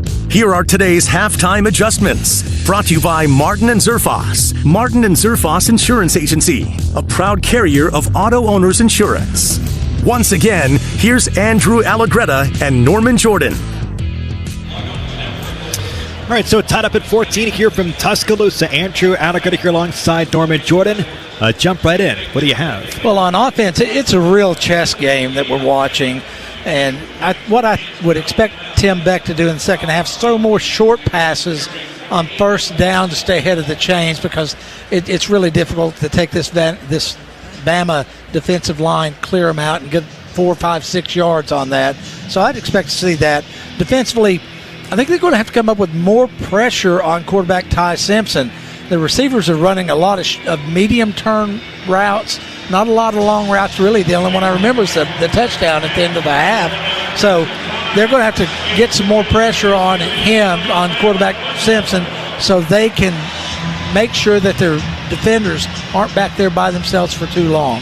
It's going to be interesting here in the second half, because Vanderbilt has turned Alabama over for the first time all season. Martell Hike comes up with the interception. They've sacked him twice. He had only been sacked once since the Florida State game. So they have done some good things there, but some chunk plays defensively with Jam Miller, some chunk plays at the end of that first half with Simpson to Bernard. So they've done some good things there. Boy, what an opportunity. What a fun moment this is, right? Like, we can talk about the adjustments all we want, but you hope the guys recognize and appreciate the moment that they've got right here and kind of use that joy of football to be successful in the second half. The joie de vivre. That's right. You didn't sign up for French, did you? No, I have no idea. So, I took Spanish. That's really it. I mean, if you look at the game, we talked at the beginning about setting the tone, and right now I'm not sure which team has set the tone. Isn't that interesting? Yeah. I guess that makes it a top 25 matchup with two really good teams, by the way. Tied at the half at 14. Those are your halftime adjustments, brought to you by Martin & Surfoss Insurance. Let Martin & Surfoss create a comprehensive insurance plan for you, your family, and even your business at competitive prices. Martin & Surfoss, the no-problem people. Vanderbilt with the football. When we come back, the second half between the Doors and tied up at 14. Back after this to T-Town on the Vanderbilt Sports Network from Learfield. At First Bank, we've always been Vandy fans, and as the official bank of Vanderbilt Athletics, we're also teammates helping cheer on the Doors together. We're proud to add Commodore Pride to your wallet with our official Vanderbilt debit cards. Anchor down when you pay with Vanderbilt debit cards from First Bank. When two historic Tennessee teams join together, you get even more ways to bank on the Doors. Bank local, get more. First Bank, member FDIC. Mr. Commodore, better known as Mr. C by the black and gold. He commands the campus, leads the charge down the Star Walk, and motivates the Commodores to anchor down. Ford also has a fan favorite, Ford F-Series, America's best-selling trucks 48 years straight.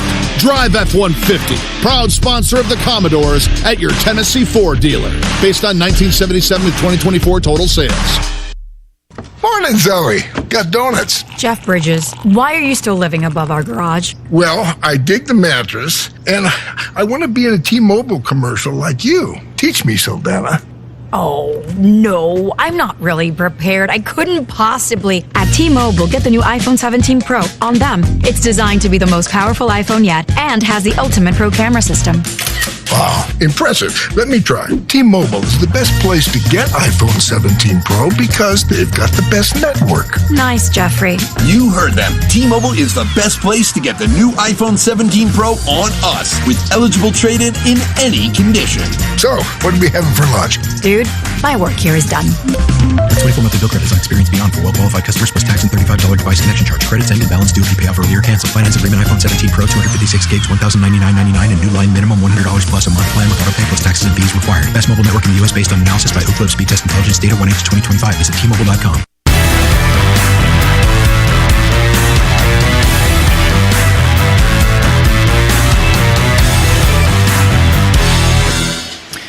Welcome back as we get set for kickoff second half. Vanderbilt versus Alabama. Vanderbilt undefeated 5-0, ranked number 16 in the country versus 3-1. Ranked number 10 in the country, Alabama. Modelo, brewed for those with a fighting spirit. Let's go down to the sideline. Someone that we know has a fighting spirit. Let's go to Kev. Yeah, I don't know how much fighting I'm doing down here, but having a good time. It is a great scene. Two terrific teams doing battle here. We talked so much about the third quarter for Vanderbilt. Outscored Utah State 17-0 last week. And the edge for Vanderbilt, I think it's like 68-6 in the third quarter. They're throughout the season. So let's see if Vanderbilt can do it again. The Commodores have the football. If you remember all the way back to the start, Vanderbilt won the toss and deferred. So the Commodores will have it and try to get that momentum back after Alabama scored that touchdown right before the break. Well, Kev, thank you so much. Tied up at 14. Vanderbilt set to get the football to start the third quarter. And quite the opportunity, quite the moment for Vanderbilt's football program. 30 minutes to go. Tied up at 14. Touchdowns, 2 of them by Cedric Alexander. 1 by Bernard, 1 by Williams for Alabama. Talty to kick this one deep. On the run-up, there's the kick from the 35. And Richardson lets it fly. It's a touchback.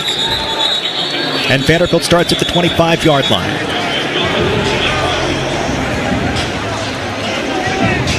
Well, I'm in favor of Vanderbilt's, what they're trying to do on kickoff so far is that ball goes into the end zone. Just let it stay there, take it on the 25, because you've got 11 or 10 of the best athletes in the world running down, coming at you. Take the ball to 25. So first down and 10 from the 25 with Cedric Alexander, Diego Pavia. But Davies in motion. There's the snap. It's a play action. They throw middle. It is caught by Sherrill at the 40-yard line. It's a first down. Vanderbilt, he is tackled right there. So pick up of 15 yards, tackled by Sapp, the safety. Move the sticks on first down on the play action. Yeah, play action. Drew the linebackers up. You go in behind the linebackers on a slant, make the catch. Diego put the ball exactly where it needed to be. Vanderbilt with those white uniforms here today. Black helmets for the doors. You've got crimson helmets and crimson uniforms for Alabama. Alexander's the running back. 2 wide receivers, far sideline toward the right. First down from the -40. There's the snap. It's a handoff for Cedric Alexander. Lowers the shoulder. He is spun for a couple of yards. They'll mark this at the 42-yard line. So a pickup of 2 for Seti. Second down and 8. Tackle is made by L.T. Overton, the bandit position for Bama. Yeah, I really think Alabama's defense is lining up to play the run on first down. So that's why the last time you had success on first down throwing the football. And I hope Tim Beck will keep doing that.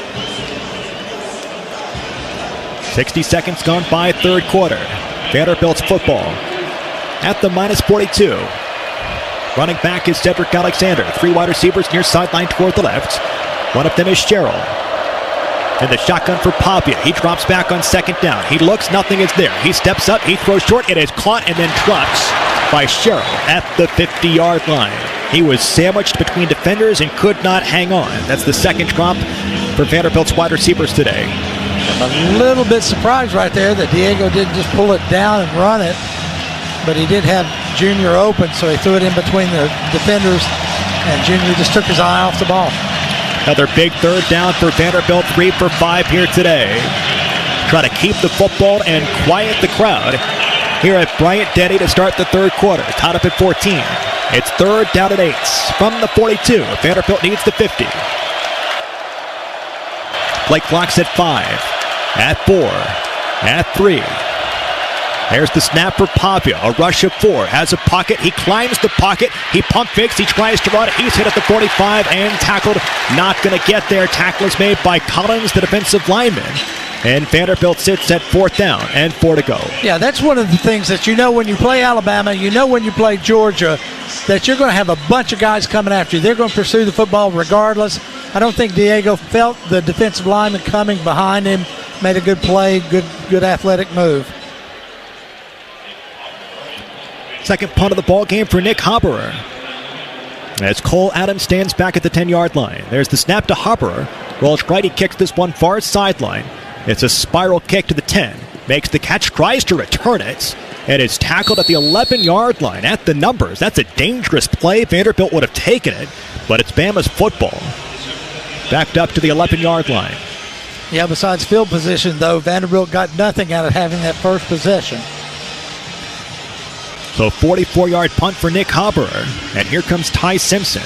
And these guys just knifed through Vanderbilt's defense at the end of that second quarter. Going back on a point you made earlier, I think the team that goes out there and plays loose and enjoys the game is going to be a team that walks out here with a win.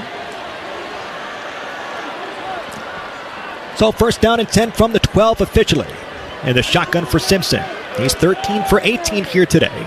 2 touchdowns, 1 interception. Play action. He rolls near sideline. He looks. He throws short. Caught by Cuevas at the 15. Tries to jump him in at the 20. He does so. He's tackled at about the 23-24. Tackle is made by Fontanet. It's good enough for a first down. Picks up 11 to Cuevas. Well, that's gotten to be the most predictable move in football, is the tight end carrying the ball, and the defensive back who comes in giving up about 40 pounds goes in low, and the tight end jumps over him. He jumps Sewell. So first down and 10 from the 24. Vanderbilt on the field defensively. Shotgun here for Simpson. On first down, the snap of play action, looks toward the left. Nothing there, steps up in the pocket. He's going to chuck this one deep, looking for Williams, and this is caught at the 30, at the 25, hit and drops. Just a jump ball for Williams. He matched up against Heights and Sewell, and Williams wins the battle. Big play into Vanderbilt's territory. Boy, Vanderbilt needs a sack. They need something to flip the emotion. That's where it's part of the mystique that Ryan Williams brings in from last year comes into play. He was such a dangerous player last year. Martell was in good shape right there to make a play, but he was so afraid that Williams would break a big play.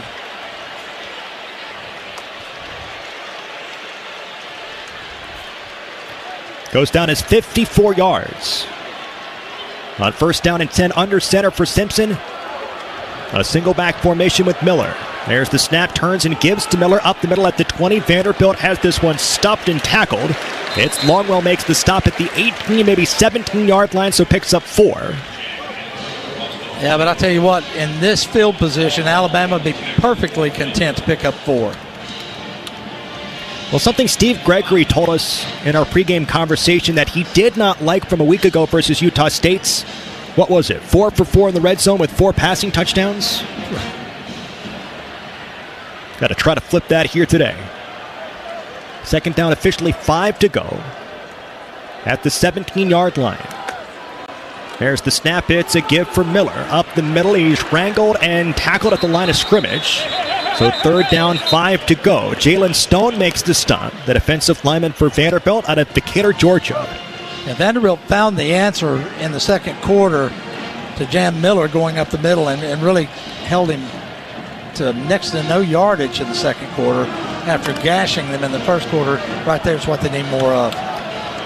So third down, 5 to go at the 17-yard line. They need the 12 in the shotgun. Now they shift Simpson out toward this near sideline. They call for the snap. It's a direct snap to Bernard. He runs far sideline toward the left. Oh, they tripped him up. They got him. What a play. Colby Taylor, the quarterback, ready for it. And he trips up right at the shoes. Bernard, what a stop. Here comes the field goal unit. Fourth down. Well, that was a loss of 3 yards. Coaches talk about how athletic Colby is, and he is extremely athletic and made a good play right there. 38-yard field goal here for Talty. 0 for 1 so far today. Kicking toward the right. On that far hash, there's the snap. The hold is down. The kick is on its way here for Talty. This is through. Not bad for Vanderbilt. They give up the field goal. So Alabama takes the lead 17-14, but not a bad hold there for the Doors defensively. Tom on the field will step aside. Come back in just a couple of seconds. Vanderbilt gets the football back after this on the Vanderbilt Sports Network from their field. A smooth, close Barbasol shave in the morning lifts your confidence. That rich, creamy lather will catapult you to greatness. Nothing can stop you today. Well, except that traffic jam. Barbasol, it's a can of can-do. If you can plan barbecues and weddings, you can plan to protect yourself from a natural disaster. Sign up for local alerts, prepare an emergency kit, and make a family communications plan. Get started at ready.gov/plan. Brought to you by FEMA and the Ad Council. Hey, Commodore fans, the Holiday Inn West End Vanderbilt is your headquarters for week-long entertainment. Stop by the Commodore Grill and enjoy live music from some of Nashville's best songwriters from 6 to 10 p.m., 7 nights a week. Grab a cup of Bongo Java from our coffee bar Brew to start your morning. Brew is in the main lobby. The Holiday Inn West End Vanderbilt, just walking distance from the stadium. The game starts here. We all plan to be on time, but But fender benders, damaged windshields, and slick roads can quickly disrupt those plans. At Shelter Insurance, our agents help design personal protection plans that work for you and help keep you on track. To get started, find an agent at shelterinsurance.com. Shelter Insurance. We're your shield. We're your shelter.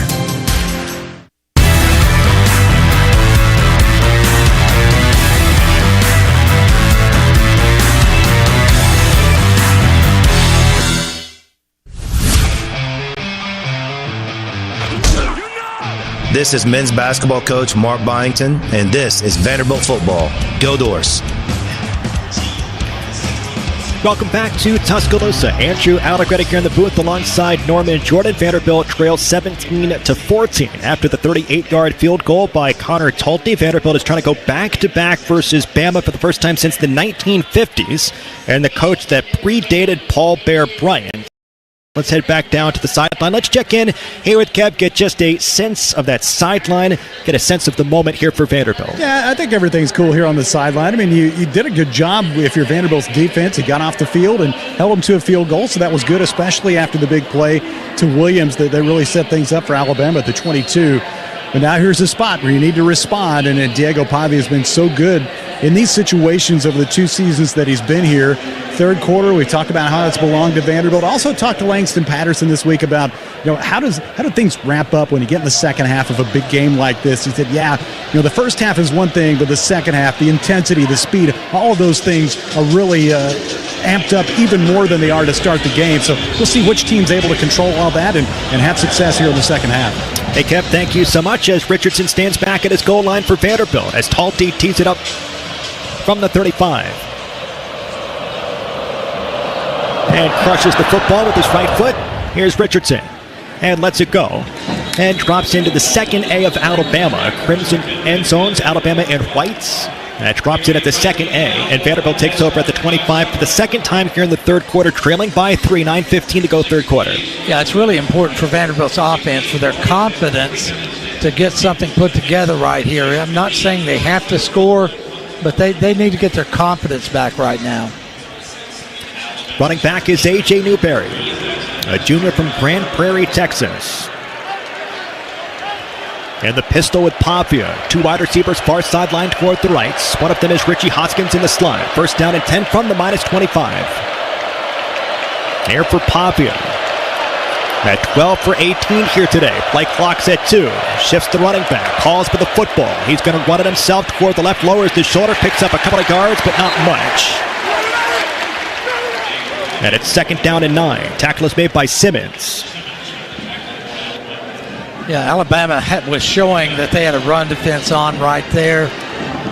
And I think what Vanderbilt's thinking was that we'll put that 11th player out there and center it back to Pavia and let Pavia go in with 10 guys blocking instead of 9 guys blocking for a running back. Now, both teams have gotten better defending the run as the game has gone along. On second down and 9, shotgun here for Pavia. Newberry to his left. Junior Sherrill near sideline toward the left. Pavia drops back. He throws. This is caught at the 30. Breaking a couple of tackles is Eli Stowers. That is not close. A good spot. That's close to a first down, but not quite. Lawson makes the tackle. So Vanderbilt is going to be faced with a third down and inches. I thought he was half a yard past the 30. Bryant Denny. 35. Yeah.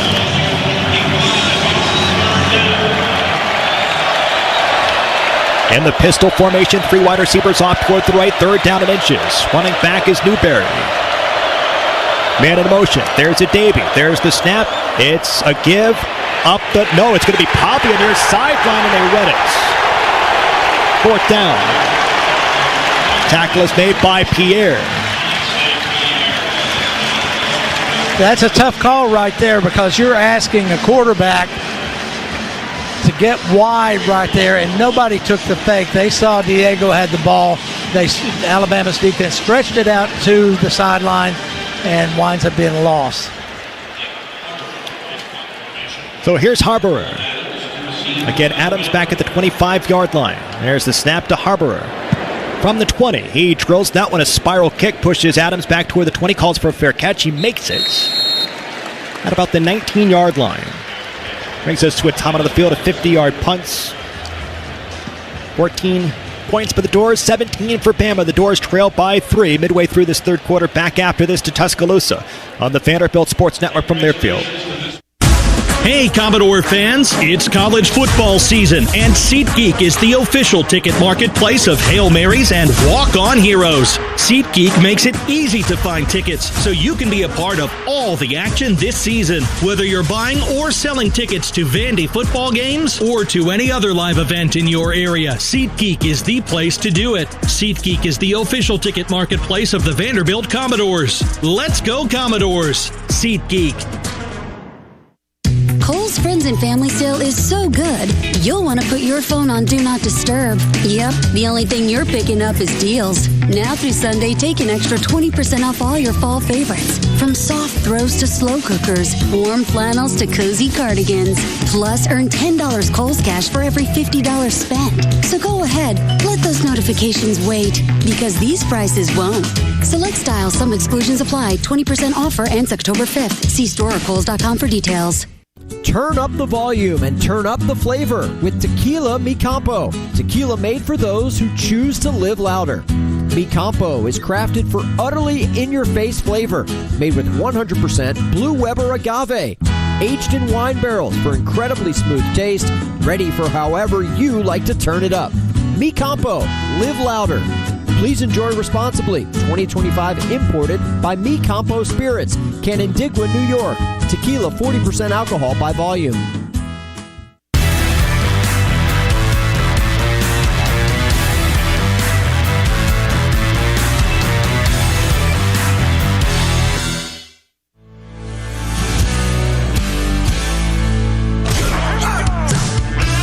Hey, this is Nate Bargatze, and you're listening to Commodore Football on the Vanderbilt Sports Network from Learfield. Go Doors!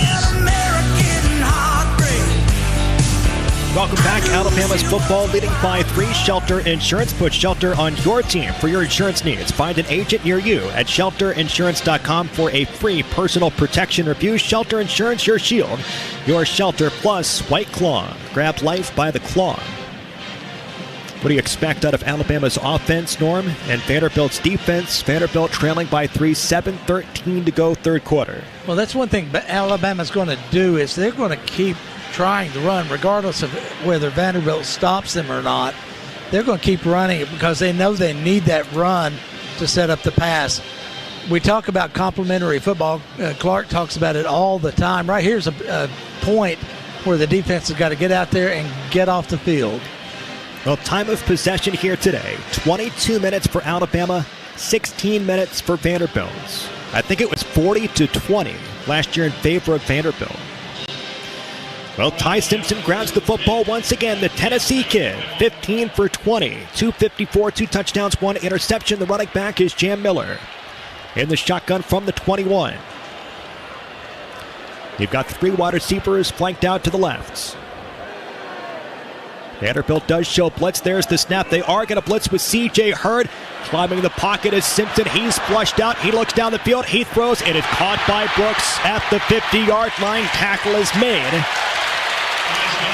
Golly. Jordan Matthews makes the tackle. It's a pickup of about 29 yards. Yeah, what Simpson did that time, he felt the pressure, got some pressure, stepped out to his left, and then squared his shoulders. We've talked about Vanderbilt's defensive backs can't be expected to cover these really good Alabama receivers all day long, and that's what happened because he squared his shoulders. First down and 10 from midfield. Vanderbilt trails by 3. And the shotgun for Simpson. There's the snap. It's a play action. Looks middle. He throws incomplete. Looking for Horton at the 40-yard line. Looks like it might have been deflected by Vanderbilt's Miles Capers, and it's second down and 10. Well, we talk about it seems like every week when you say you can't get to the quarterback, you stop, you get your hands up. Really good season for Capers coming into today. 15 tackles, 3.5 sacks, 1 forced fumble, 1 fumble recovered. Of course, had a huge strip sack of Milroe a season ago in the fourth quarter. Vanderbilt trails by 3, 17-14 at midfield here for the tie. On second down and 10. Drop back, he rolls near sideline. Simpson nowhere to go. He steps up in the pocket. He's going to run. He slides. Officially down at the 48-yard line. Picks up maybe 3, so third down. Good pressure that time from Fontenette. He came in from the left, brought the pressure. Simpson felt the pressure, pulled the ball down, and made a short gain. Officially a pickup of 1, so third down and 9. 2 for 7 on third downs here today for Bama. 1 for 2 on fourth downs. Under 6 to go, third quarter. Running back is Miller for Simpson, who's 16 for 22, 284. Watch out for Bernard. Near sideline toward the right. There's the drop back for Simpson. He steps up in the pocket. He throws. It is caught by Bernard at the 30. It's a first down pickup. Too much time for Simpson. Tackle is made by Hurd. And eventually Jeremy Bernard, who could be a first-round draft pick, gets the first down.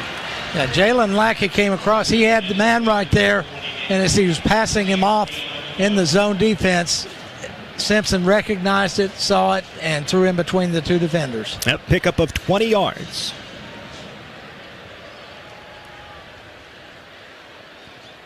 More than 80 receiving yards for Bernard here today. Picked up a touchdown back in that first half. So Bama's offense is on the move.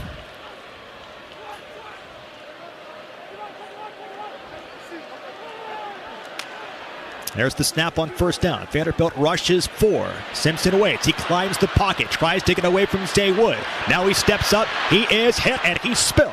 Football is loose. Football is loose. It's picked up by Vanderbilt. They're off and running. At the 40. At the 30. That's Bryce Cowan. At the 20. At the 10. He's going to get a house call. Bryce Cowan.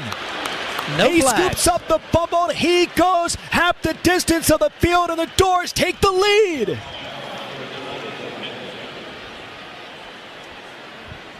We're going to have to check to see if Simpson was down. He says he was down. They did not stop the play, and that is huge. Yeah, this is going to come back, guys. Recovered by the defense, returned for a touchdown. Yeah, this is going to come back. He was down? Yeah.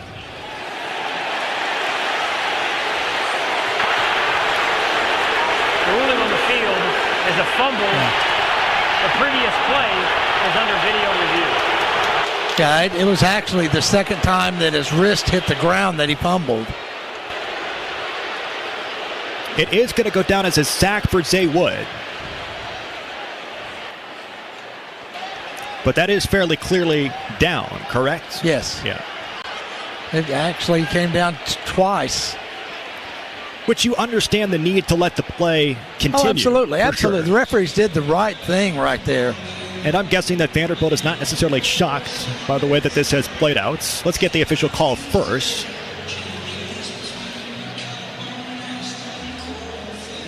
Again, Cowan scooped it up at the 35-yard line. It took it 65 yards to the house, but yeah, it was fairly clear that he was down with his wrist. He was smart enough, too, to start zigzagging toward the last 20 yards.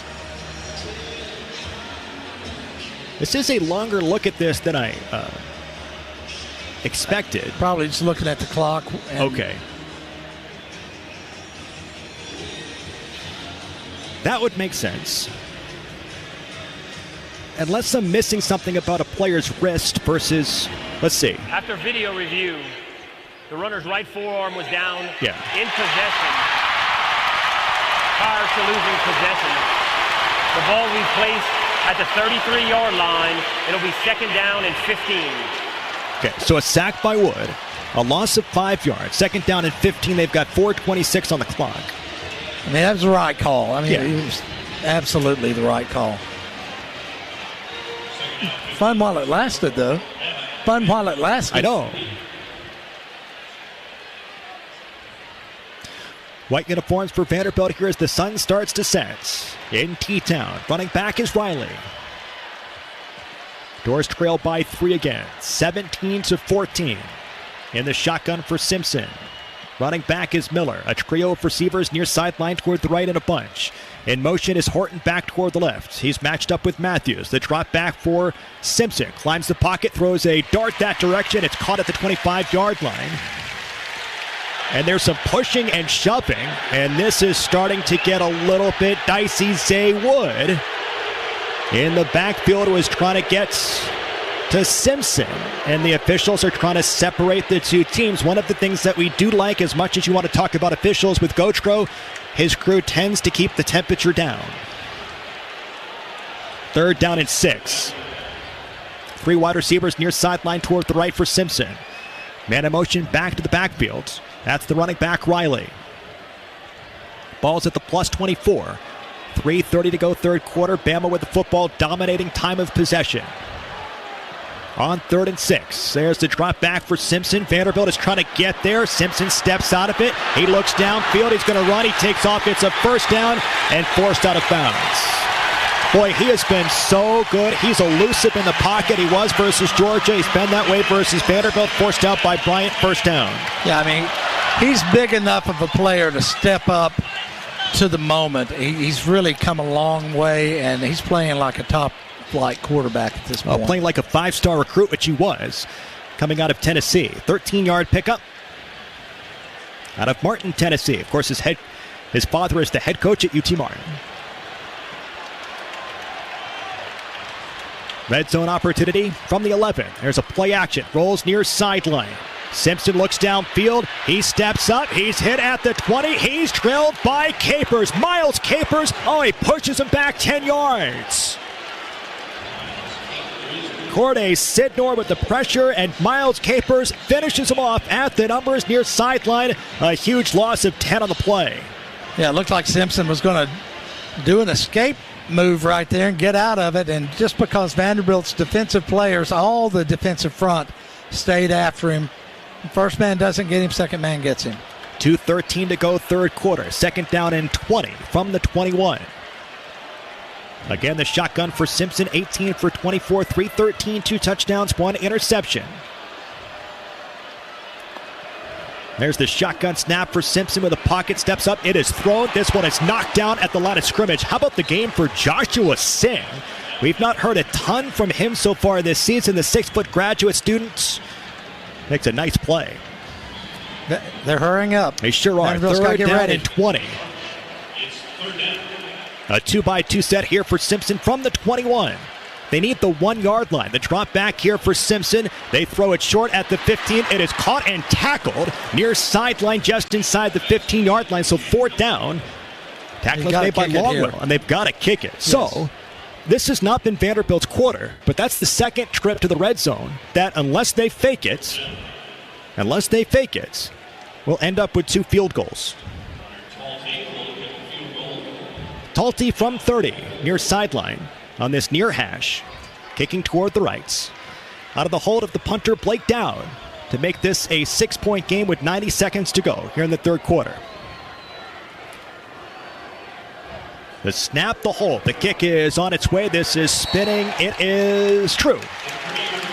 So a 30-yard field goal brings us to a timeout of the fields, but all things considered, Norm, dominating time of possession, all of that sort of stuff. To be down by 1 score, catch your breath, because the fourth quarter is right around the corner. 1:17 to go, third quarter. Back after this, Vanderbilt trails 20-14 on the Vanderbilt Sports Network from Learfield. Progressive knows there are 2 things RV owners love: to travel and relax. And they like to take both nice and slow. Just like this commercial. And what's more relaxing than the peace of mind knowing their RV is protected by Progressive? Now here comes the fast part. Progressive Casualty Insurance Company and Affiliates. With stars that shined like the neon of our city. It's up for grabs, and Vanderbilt picks it off. This is Vanderbilt football. Miss, your burger is served. Thank you. And if I may suggest a pairing, this is our finest Pepsi Zero Sugar. The sweetness of Pepsi perfectly balances the savory notes of your burger, while the citrus and carbonation elevates the taste for a truly stunning flavor profile. Bon appetit. Now that is one perfect combination. If this is how the other half lives, I could get used to this. Burgers deserve Pepsi. Never settle, unless it's into the electrifying BMW i4. Blend the lines of cutting-edge and classic with groundbreaking technology at your fingertips. Experience M-engineered precision while you twist around every turn. After all, electric doesn't have to be static. If you thought EVs couldn't live up to your expectations, then you've never experienced the ultimate electric driving machine. The 100% electric 2025 BMW i4. Take advantage of exceptional offers today.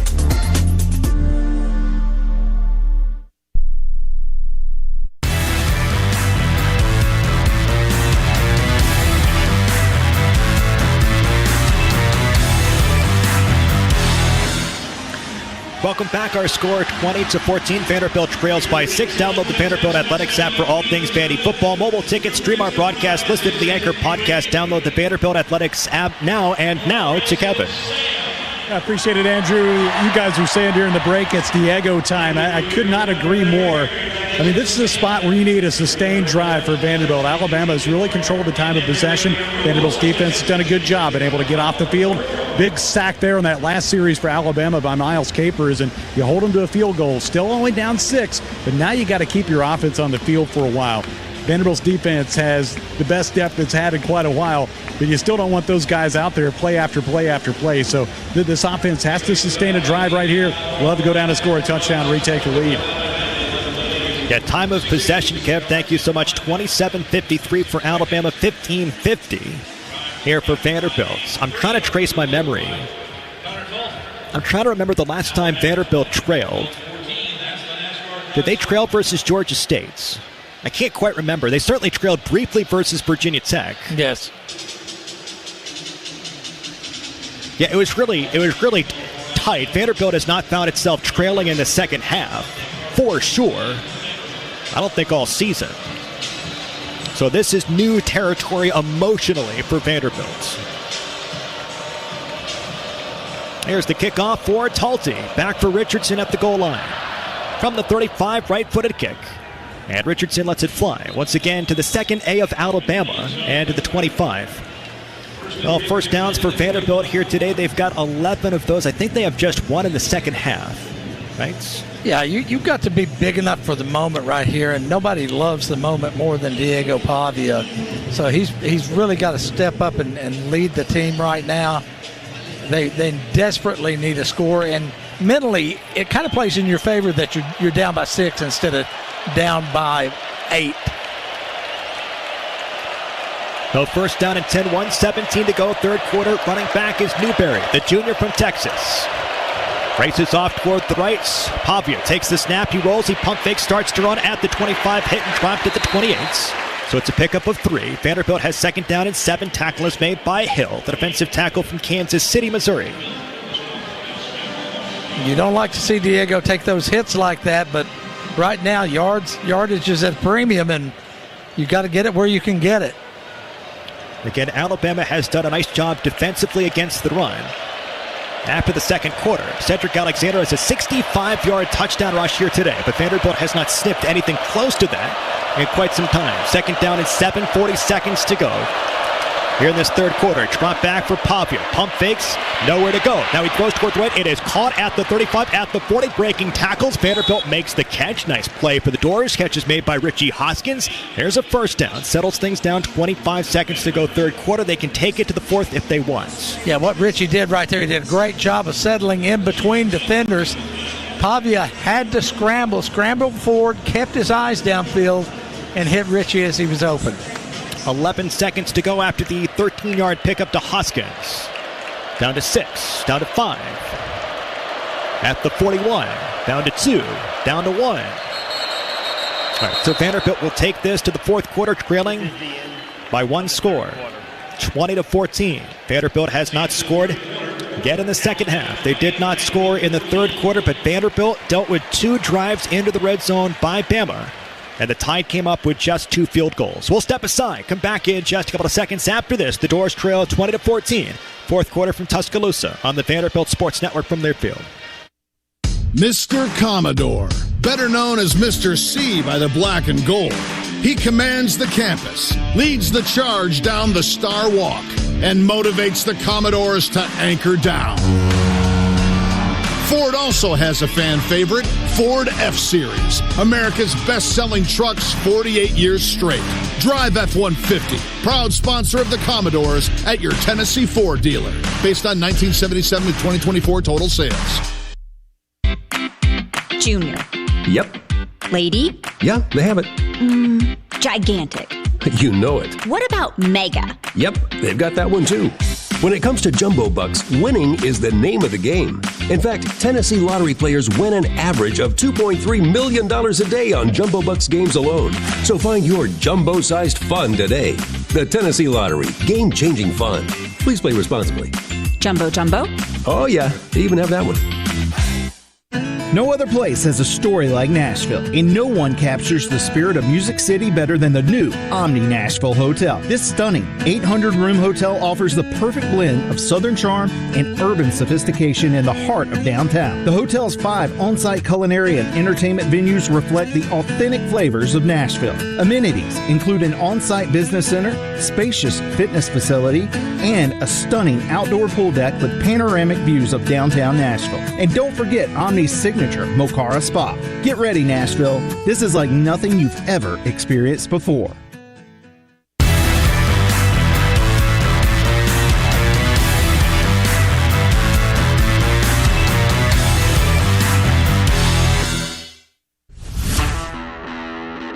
This is Shay Ralph, head coach of Vanderbilt women's basketball, and you're listening to Commodores football on the Vanderbilt Sports Network from Learfield. Welcome back to Tuscaloosa on the go, and want to stay connected to live college sports anywhere in the country? Download the free Varsity Network app available on Apple and Android. With new features this season, it's easier than ever to listen live and keep up with your favorite teams. Don't miss a moment. Get the Varsity Network app today. Andrew Allegretta here in the booth alongside Norman Jordan. Boy, start up the fourth quarter. Vanderbilt trails 20-14. The Doors have 12 first downs here today, 19 for Alabama, their first bank first downs. And Vanderbilt's interesting moment in today's ball game, trying to figure out exactly which string to pull if you're offensive coordinator Tim Beck. Yeah, and I think what Vanderbilt's got to do right here is they've got to focus back on first downs, focus back on moving the chains, quit thinking about the score, and just run your offense, execute the best you know how, and just get a series of first downs. A.J. Newberry, the running back. Interesting to see A.J. out there. It makes you wonder if Cedric's not hurt. They're both on the sideline. They both have their helmets on. They're waiting to go in, it looks like, but we'll see. On first down and 10 from the -41 for Pavia. 2 wide receivers out toward the left. Vanderbilt tries to the right as we start the fourth quarter. Play clock is down to 11. The defense shifts for Kane Womack, the defensive coordinator. There's the snap. It's a handoff for Newberry. Slices left, bounces off of tacklers. Nowhere to go. Picks up a couple of yards, pushed back. And it's second down, maybe 7. Tackle is made by Justin Jefferson. The linebacker had no tackles versus Vanderbilt a season ago, a senior from Memphis. Yeah, and that's what you expect out of Alabama's defense. There were 11 guys standing around the ball when forward progress was stopped. New running back is Cedric Alexander, so he's back in the ball game, has 2 touchdowns here today, 1 rushing, 1 receiving.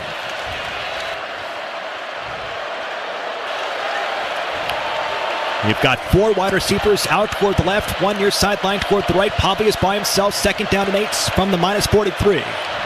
Bama shows blitz, they're going to rush 4. Quick throw near sideline, that's Sherrill past the 45, forced out of bounds. It's third down and manageable at about the 48-yard line, forced out by Lee.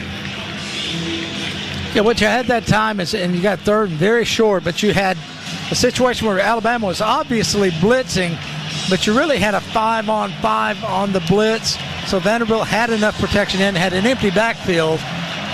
They had enough protection to get the ball out. Now they've got to get this first down. Third down and 1. Running back is Cedric Alexander, 3 for 7 on third downs here today. Pistol formation, 3 wide receivers out toward the left. Extra blocking as well. Man in motion, it's a debut. There's the snap. It's a pop pass. This one is going to go down the near sideline. That's Cole Spence at the 30, at the 25, at the 20. First down, Vanderbilt. Cole Spence. He slips behind the second wave of defenders. Tackle is made by Hubbard. It's a first down here for Vanderbilt. That's a play that you call when you're going to go for it on fourth down. And they get it for 33 yards to Cole Spence. You took the words out of my tiny little brain right there. That's a big old brain from Etowah. Not as big as Clark Lee, but it's pretty good. Cedric Alexander is the running back in the red zone for Vanderbilt, trailing by one score, 20-14. 2 minutes gone by, fourth quarter. One wide receiver near sideline toward the right. That's Richardson. In the shotgun here for Pavia. There's the snap. It's a play action. Pavia drops back. He waits. He throws. It is intercepted. Intercepted at the 10. Slips and falls. That's Keon Sabb. Tried to fit it into a tight window and a critical mistake. That is the second turnover for Vanderbilt in the red zone here today. Neither team has executed very well in this part of the fields, but that's more costly. I have to believe that Diego just did not see him at all because he hit him right in the stomach. Time out of the field will step aside. Vanderbilt still trails by just one score. Defense is back out there. Back after this on the Vanderbilt Sports Network from Learfield. At First Bank, we've always been Vandy fans. And as the official bank of Vanderbilt Athletics, we're also teammates helping cheer on the Doors together. We're proud to add Commodore Pride to your wallet with our official Vanderbilt debit cards. Anchor down when you pay with Vanderbilt debit cards from First Bank. When two historic Tennessee teams join together, you get even more ways to bank on the Doors. Bank local, get more. First Bank, member FDIC. Today's game is brought to you by Barbasol Shaving Cream. Feeling great starts with a great shave. And a great shave starts with Barbasol's thick and rich moisturizing lather. Start your day off right with Barbasol. Progressive knows RV owners like to travel at a nice, relaxing pace. Just like this commercial. They're not rushing to a departure gate at the airport, because they depart from their driveway. And they can relax even more knowing they're protected by Progressive. Now here comes the fast part. Progressive Casualty Insurance Company and Affiliates. Turn up the volume and turn up the flavor with Tequila Mi Campo. Tequila made for those who choose to live louder. Mi Campo is crafted for utterly in-your-face flavor, made with 100% Blue Weber agave. Aged in wine barrels for incredibly smooth taste, ready for however you like to turn it up. Mi Campo, live louder. Please enjoy responsibly. 2025 imported by Mi Campo Spirits, Canandaigua, New York. Tequila 40% alcohol by volume.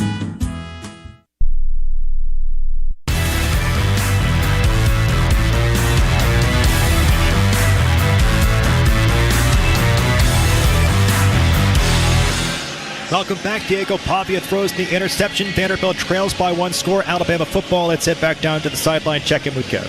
Well, it's still early in the fourth quarter. They got a lot of time left. A mistake by Vanderbilt, a costly turnover right there when he had a chance to potentially take the lead. But now it's going to be up to this defense. They've had a pretty good amount of rest when you think about the end of the third quarter all the way through the quarter break to this point. We're about 2.5 minutes into the fourth. So hopefully that little bit of rest will serve this group well. That depth can help as well. The entire field is is being covered by shadows now, so not quite as hot as it has been for a whole lot of the day.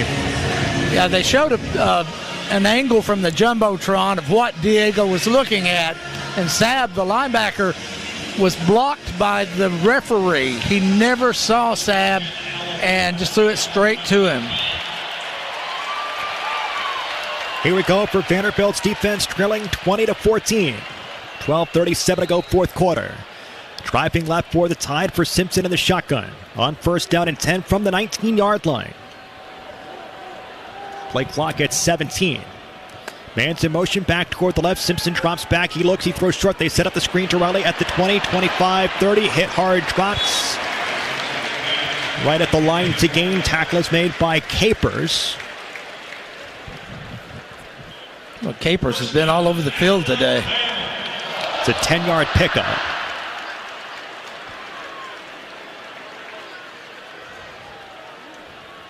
On first down from Vanderbilt, looks like they did jump. Simpson steps up. He throws near sideline, overshoots the intended target. Bernard gets his shoulder a bit from Colby Taylor. Incomplete, but Vanderbilt's going to get flagged. Offside. Yeah. Defense, number 99, in the neutral zone at the snap. 5-yard penalty, remains first down. So first down at 5 with 12:06 to go. All of a sudden, if you're Bama, you can really shrink this game offensively if you control it. Of course, they certainly have already with time of possession. Yeah, right there's one of those unforced errors that Vanderbilt just cannot afford to make, particularly when you're down 6 points with 12 minutes to go in the game. Once again, the running back is Riley. On first down at 5 from the 34 of Bama, driving left. Defense has been out there a ton here for the Doors today.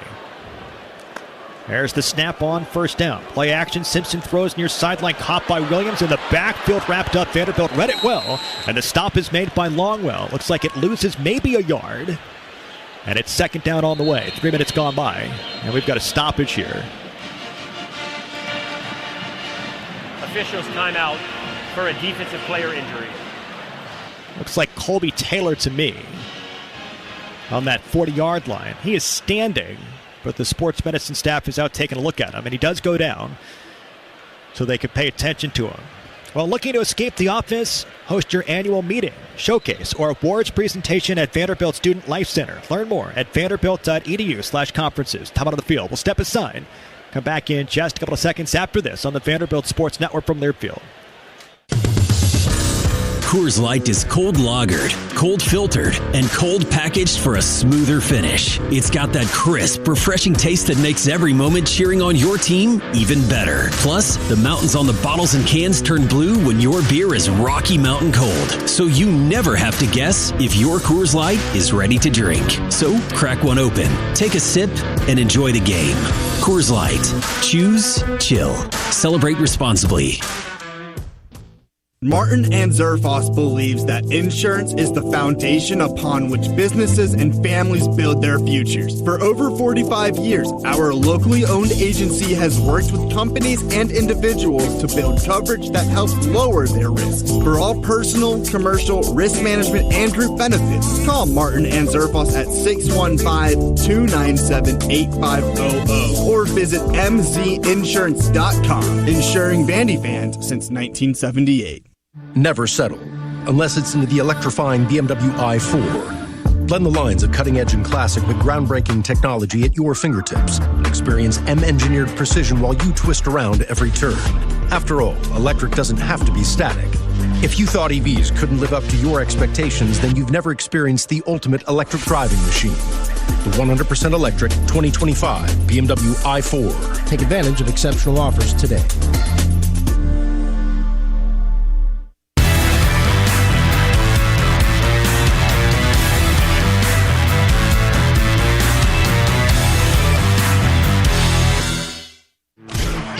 Hey, this is Theo Vaughn, and you're listening to Vanderbilt Football on the Vanderbilt Sports Network. Let's head down to the sideline quickly and check in with Kev, see what he can see about Colby Taylor. Yeah, it was kind of hard to tell exactly what happened. They were bringing him off to the sideline. I'm sure he'll go in the medical tent and get some further examination, but he was down on the field throughout that entire timeout, and they were looking at his leg or ankle, not totally sure which one, but we'll see if he's able to get some treatment and maybe return to this game. Key player for Vanderbilt's defense. Yeah, I think they're looking at his ankle, and that's one position you can't play on a bad wheel. You've got to have two good feet out there or two good ankles, and he may be through for the day, but he's going into the tent right now. Well, fingers crossed here for Colby Taylor. Vanderbilt is a little bit thinned out at cornerback. Again, Marlon Jones not playing here today. A 6'1" graduate student, of course. Goodness, quite the story, coming back from cancer a season ago, but pulled a hamstring versus Utah State, so he's out, and now Colby Taylor's out. Some more pressure on Mark Davis, on Jalen Lackey, of course, Martell Heights, and Jordan Matthews, and pressure on the defensive line to get home to help those guys out. Second down and 5. Ball's at the 34 of Alabama. Running back is Jan Miller. Vanderbilt trails 20-14. At the moment, 13 unanswered points by the Tide. Vanderbilt's last score back in the first half by Cedric Alexander on that short little pass.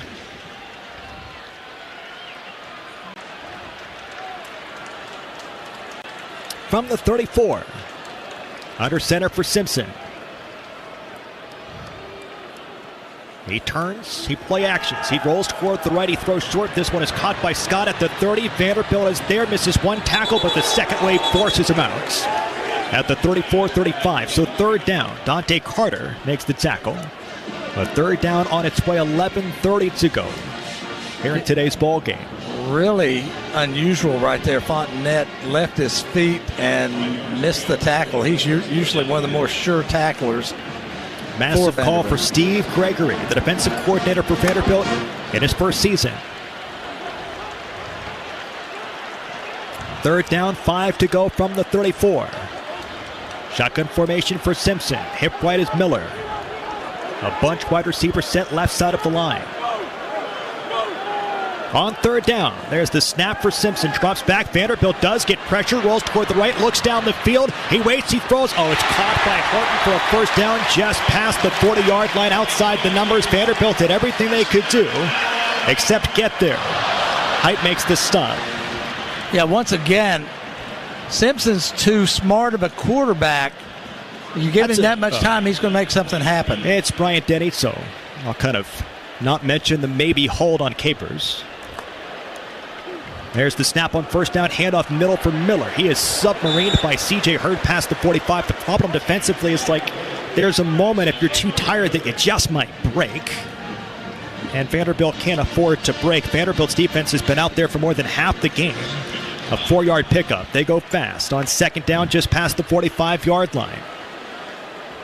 And now they slow it down to set the protection. Under 10 minutes to go. Alabama has dominated time of possession, and that's been the story. Just like Vanderbilt dominated time of possession last season at First Bank Stadium. On second down and 5. There's the snap. It's a handoff. Miller through the middle. Squeezes through and lurches. Close to a first down. Tackle is made by Stone. Let's see. It's third down and shorts. But this feels like 2-down territory. Yeah, well, it's really, that's what Vanderbilt didn't want. Simpson under center. There's the snap. He's going to race toward the right. It's a first down on a quarterback sneak. Past the 45, picks up 5 yards. Tackle is made by Patterson. Oh, goodness. That third down a moment ago is really weighty. Here comes a new wave of big guys coming in on the defensive line. Yep, new linebackers too. Nick Rinaldi, Bryce Cowan. Whereas Brandon Fontenette, one of the best players for Vanderbilt defensively, stays on the field. Under 9 minutes to go. Vanderbilt trails by 6. Shotgun formation here for Simpson. Hip right is Jam Miller.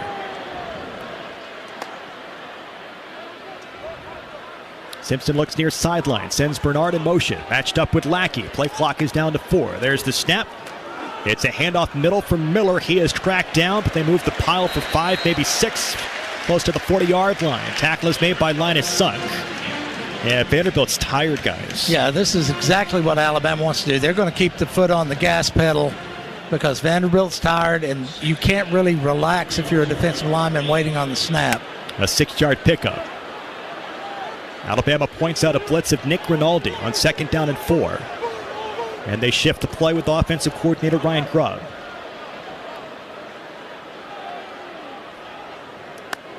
On second down, the snap, a handoff for Miller, bounces near sideline. He's matched up one-on-one at the 30, and the tackle is made. You know, one of the things that is good for Alabama with the way that they get to the line of scrimmage so fast is you can continue to talk to the quarterback until 15 seconds left on the play clock. Yes, it burns Vanderbilt out for sure, but Simpson can set those protections talking to Grubb until 15 seconds left on the play clock, so I'm sure they've used that to their advantage. Pickup of 9. All day long. Tackle that time by Lackey. 7:30 to go. Inside Vanderbilt territory. Under center here for Simpson. Running back once again is Miller. Vanderbilt tries to get set defensively. Play clock is down to 5. Game clock continues to turn. There's the snap. Handoff Miller. Finds a crease. Breaks a tackle. Gets to the second level. Tackle is made close to the 20. Pickup of maybe 7 or 8. Tackle is made by Nick Rinaldi. Well, I know you can't burn your timeouts if you're Clark Lee, but goodness is it tempting. Well, and you can't sit back and just try to hold them to a field goal because now it's a 2-score game. Yeah. Well, all of this is coming off a Diego Pavia interception in the red zone. Of course, Diego Pavia has turned it over twice inside the red zone here today. Unlikely things, but Alabama has played well. At the 23, running back is Riley. There's the snap. It's a handoff. Riley middle. He is gang tackled at the line of scrimmage. That goes nowhere. So third down. Oh, they continue to push the pile. Let's see where they spot it. Third down is on the way, but it's shorts. Jalen Stone makes the stop. Third down in inches. Maybe 1 or 2. Corday Sidnor tries to get his guys juiced up. You can feel this game starting to slip through the fingertips of Vanderbilt's. Right, Alabama substituted, so that gave Vanderbilt a chance to substitute. They have changed some of their offensive linemen. They've got extra protection in as well. So third down and 1. In the shotgun for Simpson, he goes under center. And Vanderbilt bunches there. There's a snap. They're going to hand it to the offensive lineman. And he's going to move the pile. That is Proctor. Left tackle. He ran it, technically, caught it behind the line of scrimmage last week. This one he gets the handoff and plows forward for a first down.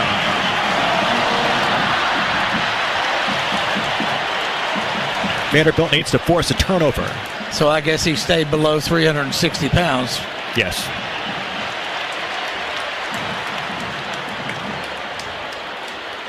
That's impossible stuff. Defensively. First down inside the red zone at the 18-yard line here for Bama. As Vanderbilt watches the fourth quarter just slip away. Handoff on the stretch play near sideline. It goes inside the 15-yard line, picks up about 4. Tackle is made by Martell Heights. Handoff to Miller. Had quite the game, more than 100 yards rushing here today. Yeah, Jam Miller's been the difference in this ball game. His ability to get ahead of steam and get 5, 6, sometimes 20 yards. Yes. Has a long of 22 here today, but averaging 6.3 yards per carry. Second down and 5. Under 4:30 to go here today.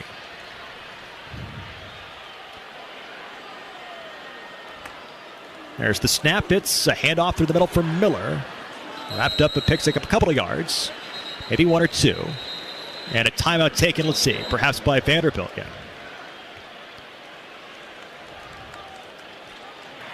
All right, so time of the fields.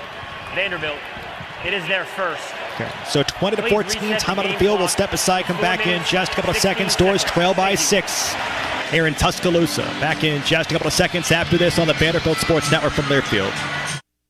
The Donut Den is proud to serve fresh-baked items in and around Nashville. Start your day with sunshine by visiting their location on Hillsborough Pike and enjoy some of their delicious items, like donuts, pastries, muffins, croissant donuts, fritters, fresh brewed coffee, and more. All items are baked fresh daily on site. To start your day off with sunshine, make sure to visit the Donut Den at 3900 Hillsborough Pike or call 385-1021. That's 385-1021. The Donut Den, proud to serve Nashville.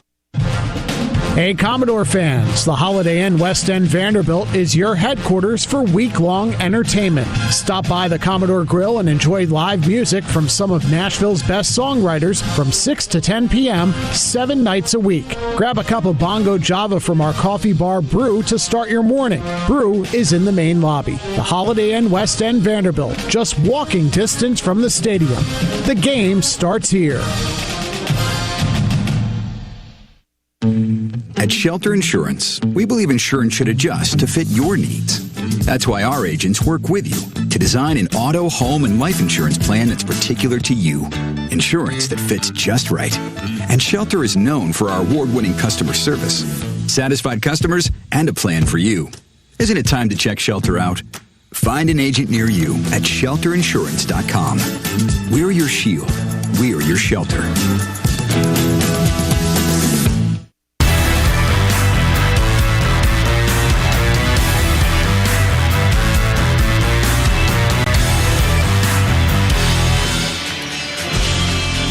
Welcome back, Andrew Alec here in the booth alongside Norman Jordan. A big thank you to our entire crew, Jenna Weintraub back in Center Network Studios, Christian Kaposi, Ladarius Robinson, of course, Kevin Ingram down on the sideline.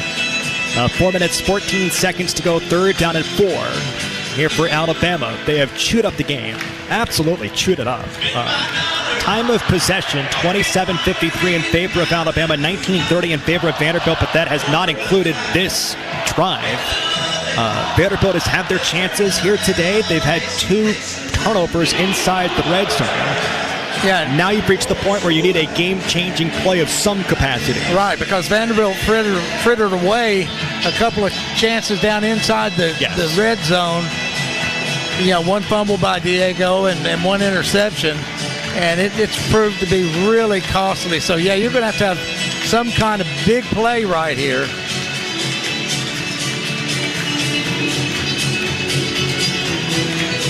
Well, if Vanderbilt can stop them, you would think that Alabama goes for the field goal, of course, with a 1-score game. They were very gutsy against Georgia, went for it, and put the game away.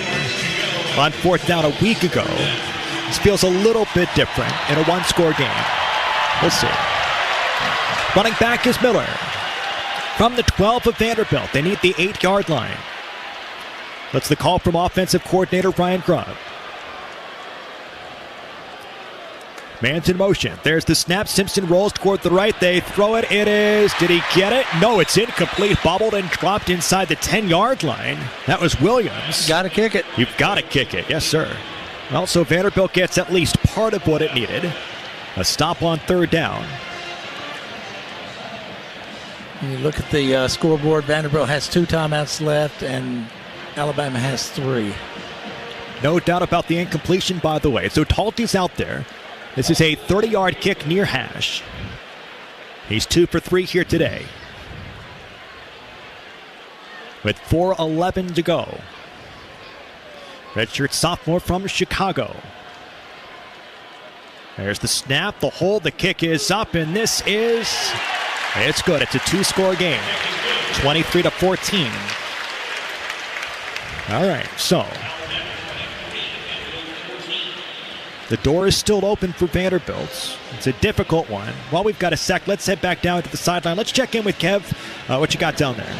Yeah, Andrew, it's do or die time for Vanderbilt now. You got to go down and put something on the scoreboard to give yourself the chance to stay in this game. And as you guys have talked about throughout the afternoon, just too much time of possession for the Crimson Tide. They have dominated in that category, which is an area where Vanderbilt usually excels, but it's been flipped today, and that's been a big reason Alabama now holds a 9-point advantage with 4 minutes left.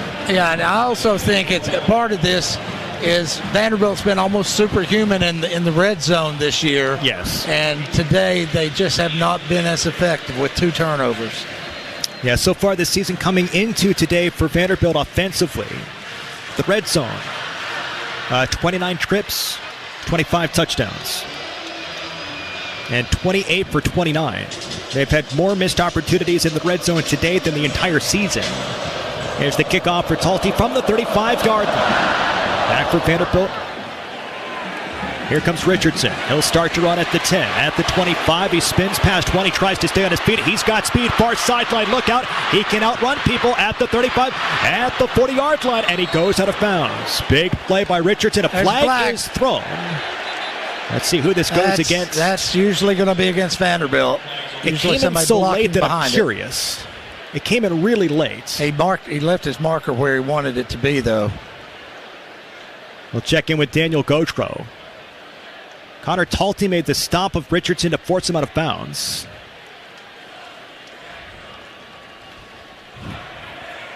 Personal foul, unnecessary roughness, receiving team number 92. The penalty will be enforced half the distance to the goal from the spot of the foul, 1st down. That's Stone. Yeah, massive penalty. Yeah, you've now gone from starting off around the 40 with 3 minutes 57 seconds left, and now you're down just outside the 10. You're at the 14-yard line, so it's a 26-yard loss. Now 4 penalties for Vanderbilt, about 40 yards here today, 2 for 20 for Bama. And we give way to Diego Papia, trailing by 9. 3:57 to go. Timeout has been taken. Timeout, Alabama. It is their first. It will be 30 seconds. Well, Vanderbilt does not play next week. It's a bye, but has LSU back at home in 2 weeks. If you'd like to listen to us while synced up to your TV in the comfort of your home, go to syncmygame.com to find out how. Well, Diego, we keep saying it's your team. It's your time now.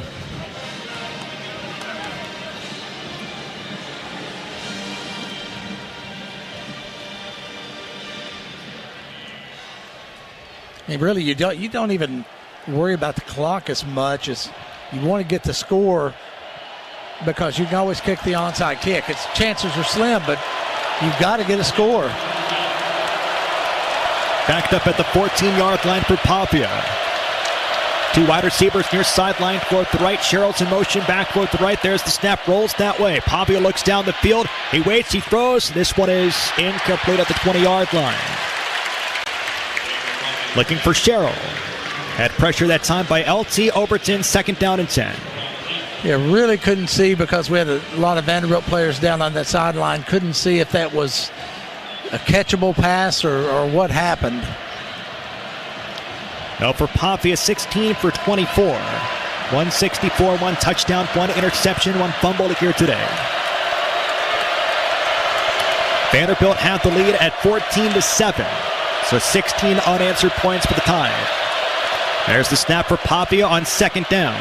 Rolls near sideline, looks down the field, starts to run himself at the 20. He's hit, he's split at the 25. It's a 1st down pickup for Vanderbilt, 3:42 to go. Pickup of 11 for Pavia. They've got a hustle here for the Dorks.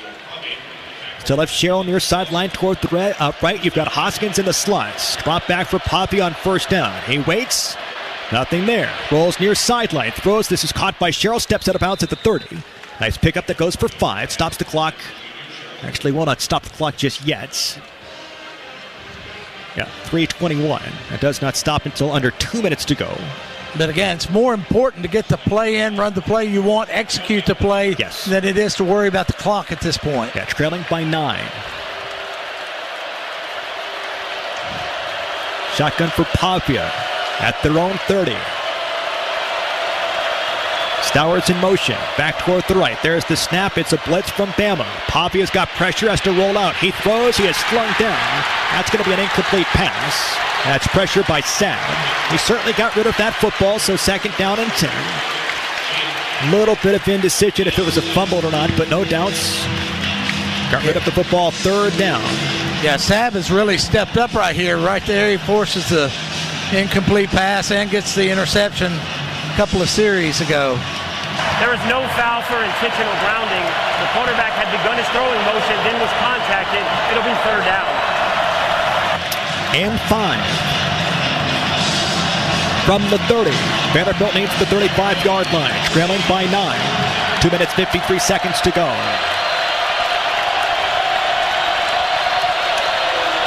Hoskins in motion back toward the left. 3 wide receivers that direction. Junior Sherrill by himself near sideline toward the right. There's the snap for Pavia on 3rd down. Steps up. He throws middle. This is, did he get it? That's awfully close. Tried to pull it off the turf. They're going to say a catch just shy of the 50-yard line by Trey Richardson. Vanderbilt tries to go fast to see if they can get this one. Snap the ball.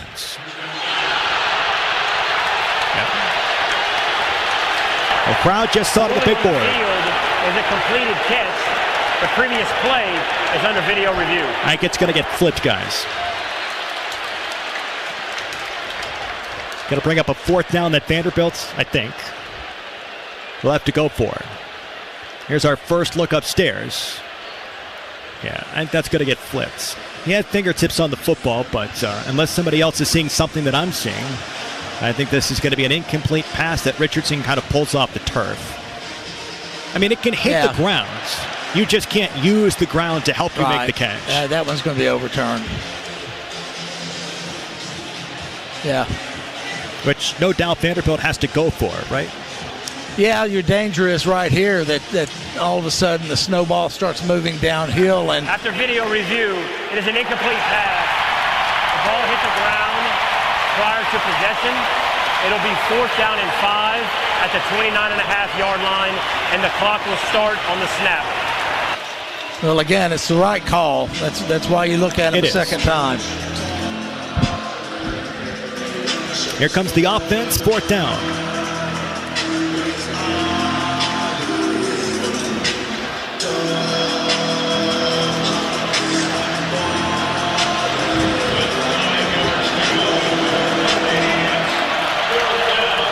Snap the ball. They're not ready. From the 30 for Pavia. Blocking by Cedric Alexander. Bama shows blitz. On 4th down, late in the 4th quarter. Here they come. Pavia drops back. He steps up. He throws. This is intercepted. A flag has been thrown. It's picked up here by Mincy near sideline. Forced out of bounds. And a flag has been thrown late on Vanderbilt for a late hit. Bryce Henderson is emotionally charged. We'll check the flag. There's 2 of them. There's one back at midfield, and then there's the shove by Henderson. Well, Pavia tried to make a play. Mincy stepped in front, came up with, as it stands, the 2nd interception of the ball game on Pavia. It's going to have to be interference, pass interference, or Vanderbilt has lost this game.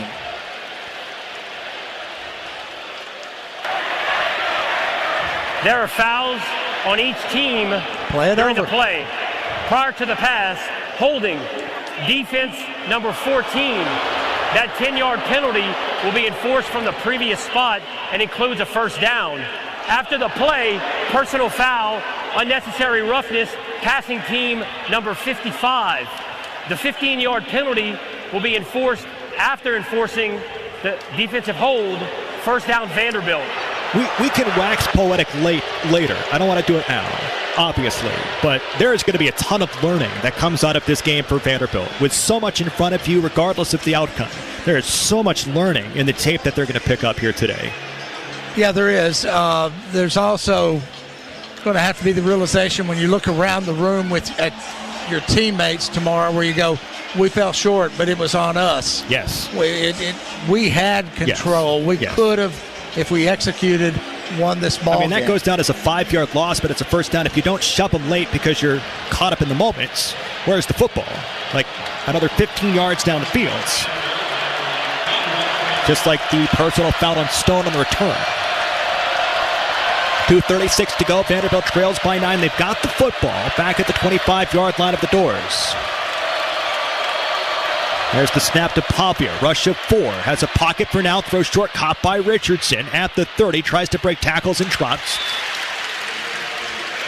Pickup of a couple of yards, maybe 5 or 6. Tackle is made by Jefferson. 2:23 to go. Vanderbilt has to hustle.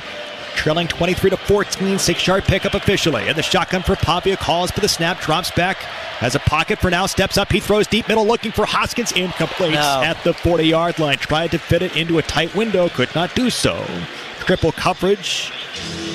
Pressure that time by Collins from the defensive line. That's a wing and a prayer right there. You can't throw into triple coverage.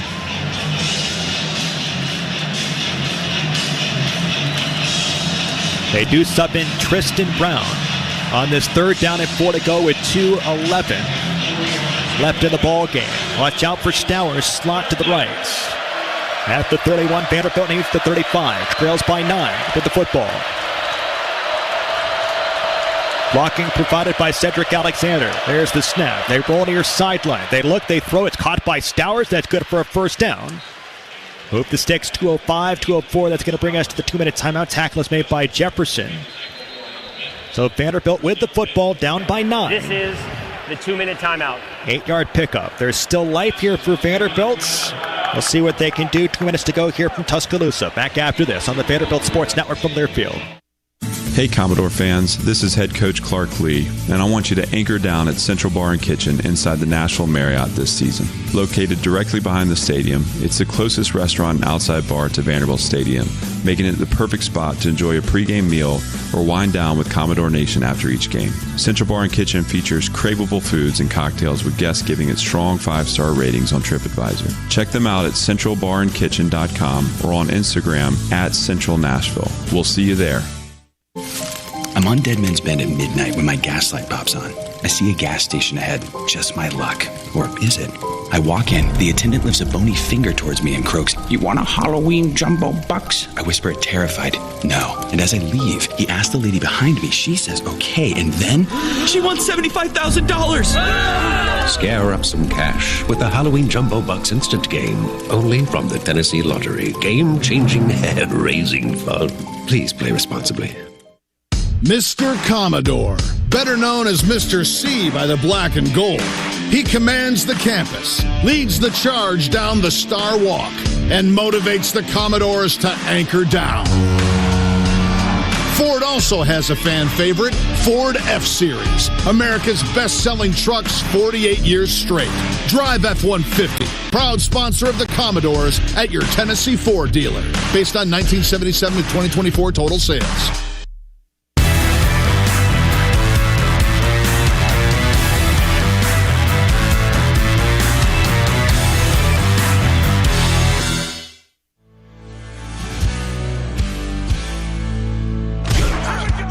This is Tim Corbin, head coach of Vanderbilt Baseball, and you're listening to Commodores Football on the Vanderbilt Sports Network from Learfield. Go Doors! Welcome back. 2 minutes to go here today. Let's head back down to the sideline. Let's get a thought here from Kev Vanderbilt with the football trailing by 9. Yeah, I guess I'm the friend in low places for this report. Yes, sir. You know, we're talking here to break about strategy now. You got 2 minutes left. You got the ball on the 39, your own 39. It's first down. If you go down and you get into field goal range and the drive kind of stalls out, do you go ahead and try the field goal, take the points, then onside it to try to give yourself one more chance to score and maybe tie or potentially win the game here? There are a lot of things in play for Clark Lee. Still 2 minutes left. We've seen Diego Pavia run this 2-minute offense really efficiently over the course of this season and last season, and no time more important than right now. Kevin, thank you so much. Regardless of what happens in the next 2 minutes, on a national stage with College Game Day, Vanderbilt has, I think, cemented itself as a team to watch for the entire season. This is not a cute story from September. This is a team that you're going to follow through October and November with the way that they've played. Yeah, but it's also time tomorrow to go back and look your teammate in the eye and say, we failed when we should have succeeded. Ourselves. Yes. We'll see if they can flip that, though. Come up with a Tuscaloosa miracle in the final 2 minutes. Pavia's football on first down and 10 from Vanderbilt's 39. We've got 3 receivers out toward the left, 1 receiver near sideline toward the right. Bama shows pressure. They rush 4. Pavia rolls toward the right. There's a block from Seti. There's pressure on Pavia. He is sacked. It's Jefferson. He dropped back for a second. He played spy, and the clock continues to move. Vanderbilt has to hustle. 1:44 to go in today's ball game. Back at the 28, a loss of 11. Pavia drops back, steps up, throws middle. It's off the fingertips of Stowers, incomplete at the 40-yard line. So third down and 21 at 90 seconds to go. Yeah, I think Eli would be the first one to tell you I should have brought that ball down. Yeah, Vanderbilt's got maybe 2 or 3 drops here today. Don't know if that changes the outcome of the ball game, but they've got a couple. Yeah, it's the red zone turnovers. It's the turnovers in the red zone, for sure. Don't try to get the first down right here. Try to get the ball out to about the 40. Clock is stopped at 1:34. Our score, 23-14. Vanderbilt trails with the football. There's the snap to Pavia. Drops back, climbs up in the pocket. He waits. He throws deep down the near sideline. It is incomplete. At the 45-yard line, Xavier Brown nearly at the interception, looking for Richardson, and Vanderbilt is down, likely to its final play, 4th and 21. Yeah, that wasn't a read. The couple of long passes Diego's thrown today weren't reads because he really threw into coverage. And right there is actually a good job by Trey to come back and knock the ball loose. I need shades of 4th down and forever versus Kentucky with Mike Wright and Quincy Skinner from years ago. 4th down and 21. Pavia's in the shotgun. Ball's at the 28. Vanderbilt needs the 49. Here's the drop back for Pavia. Waits in the pocket. He starts to climb. He throws deep down the middle. It is bobbled and dropped by Eli Stowers. Nearly a stunning reception that would have been a first down. Leaping high in the air off of the fingertips of Eli Stowers. It would have extended the game. Instead, it drops to Saban Fields, and the Tide take over.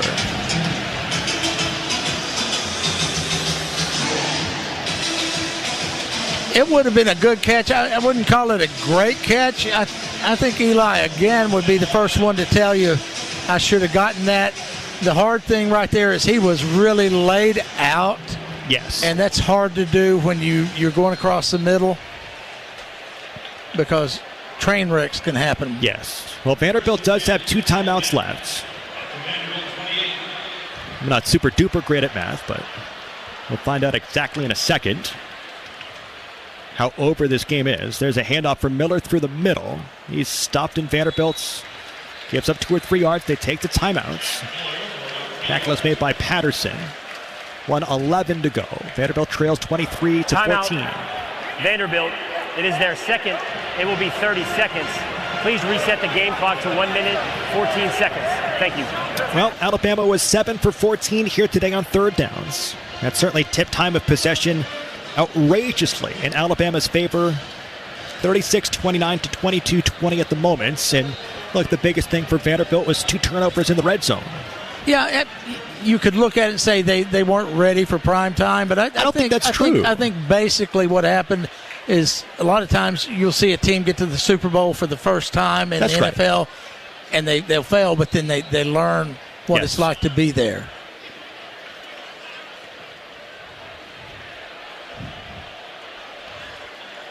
.114 officially on the clock. Ball's at the 25. Here up Vanderbilt for Alabama's offense. On the snap, it's a handoff middle for Miller. He does move the pile to the 21, and Vanderbilt's going to take the timeouts. 1:08 to go. And here's your ball game. Vanderbilt, it is their third. It will be 30 seconds. Please reset the game clock to 1:09. At most, Vanderbilt is looking at trying to get the football back with 20 to 30 seconds to go in the game, something like that. Yeah, that's kind of what you're looking at right here. If Alabama gets the first down, then they'll be able to pretty much go into V for victory.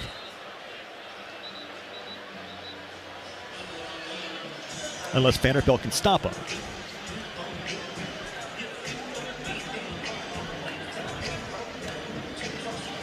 I bet it's 2 down territory, though.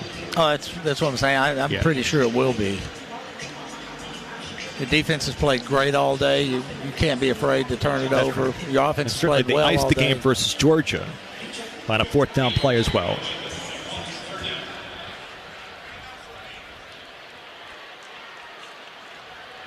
So 3rd down and 3 from the 21. And the shotgun here for Simpson. Sends Bernard in motion with Miller to his left. There's the snap. It's a handoff for Miller. Breaks 1 tackle, but not the second. Vanderbilt does stop him with Zay Wood. Clock will tumble. 60 seconds to go in today's ball game. 23 to 14. Vanderbilt trails. Vanderbilt has not scored here in the second half. They led this game 14 to 7. And it's been 16 unanswered points for Alabama. The defense has played okay for Vanderbilt, but really could not get off the field as much as they would like on 3rd downs. The rushing attack was so good for Bama. Simpson had enough time to make big plays, 340 yards. Yeah, I mean, people need to understand this guy's going to get better and better as this year goes on. I'm very impressed with him. Yes. Yeah, 23 for 31, 342 touchdowns, 1 interception. Timeout taken by Alabama. It's almost amazing, Norm. You look at the statistics that Vanderbilt's defense has held to 23 points. Yeah, I'm not trying to paint moral victories, but statistically, if a quarterback's got 340, I'm thinking there's more than 23 points on the board. Yeah, and Vanderbilt, I think, came in well over 100 yards below their average this year. But, I mean, this is a really, really good Alabama defense. Oh, no doubt. And again, like you said, it's a team that's going to keep getting better. Lost that game at Florida State, and the Noles are certainly very good. But So we got fourth. Alabama earned the victory here today. Yeah, they have been the better team today. Vanderbilt needed to be nearly flawless, and they weren't when they really needed it down in the red zone. Yes. Well, they're going to go for it on 4th down and 2. Ball's at the 20. There's the snap. It's a pitch to Miller near sideline. He's got a little bit of space. He finds a crease. He's got Pater to the 5, to the end zone. Touchdown, Jam Miller. You know what that is, too. There's people that care about that score. Yeah. Bless. 20-yard touchdown, Russ. I mean, it was a smart offensive call right there. You were going to go for it on 4th down. Vanderbilt didn't have time to do anything. So you toss it out to a guy that's had a lot of success today, and he's been firing on all cylinders. Vanderbilt was playing an inside run. Boom, outside, touchdown.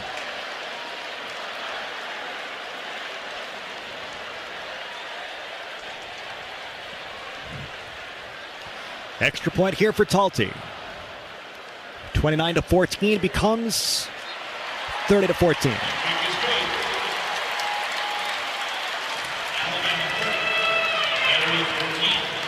Well, they keep showing pictures of Diego Pavia on the TV broadcast, and all I can think is that is a man possessed over the next couple of weeks until LSU comes to First Bank Stadium. This is not going to sit well with Diego Pavia. No, it will not. I think at the end of the day, I think if he looks at it and watches the film, I think he's going to see he was pressing. Yeah. And you just can't do that. You've got to be you, play your game. He threw probably 3 passes into triple coverage today that you just never see him do. So it was just not a Diego-like game.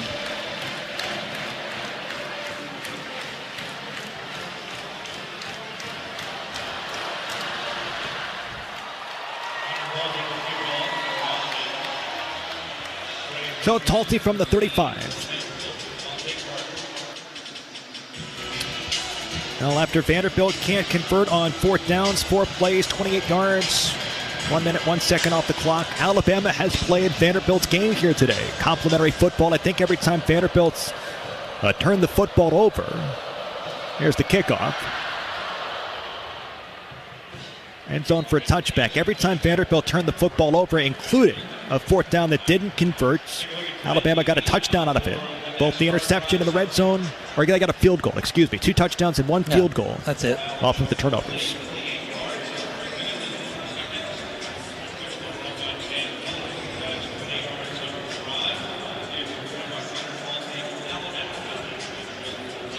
Final 17 seconds here today. Diego Pavia back on the field for the Doors, trailing by 16 points.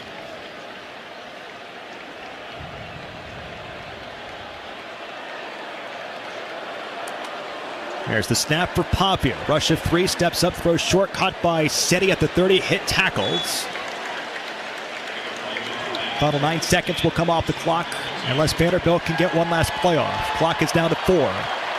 It's at 3. It's at 2. They snap it one last time. Pavia drops back. He throws. This one is caught by Bryson Coleman at the 40. Tackled and 0-0. Final score in a top 25 matchup between Vanderbilt's and Bama. 30-14. The Doors fall to the Crimson Tide. Alabama goes to 4-1 of the season. Vanderbilt falls back to 5-1. It has a bye to get ready for LSU. We'll step aside, come back in just a couple of seconds. Start to wrap things up after this on the Vanderbilt Sports Network from their field. He's got the speed. He's got room. He's going to score. No one gets you closer to the game than Sirius XM College Sports Radio. For the win. Got it. Let's go. Tune in for news, talk, and analysis from the offseason through regular season and into the postseason. We've got your team covered anywhere you go. Deep to center field. Oh, it's gone. Get a free trial at SiriusXM.com/College Sports Radio 2025. A pepperoni pizza for the table. Thank you. May I suggest trying it with our Pepsi Zero Sugar? It has just the right amount of sweetness to complement all that cheesy, saucy goodness, while the carbonation and notes of citrus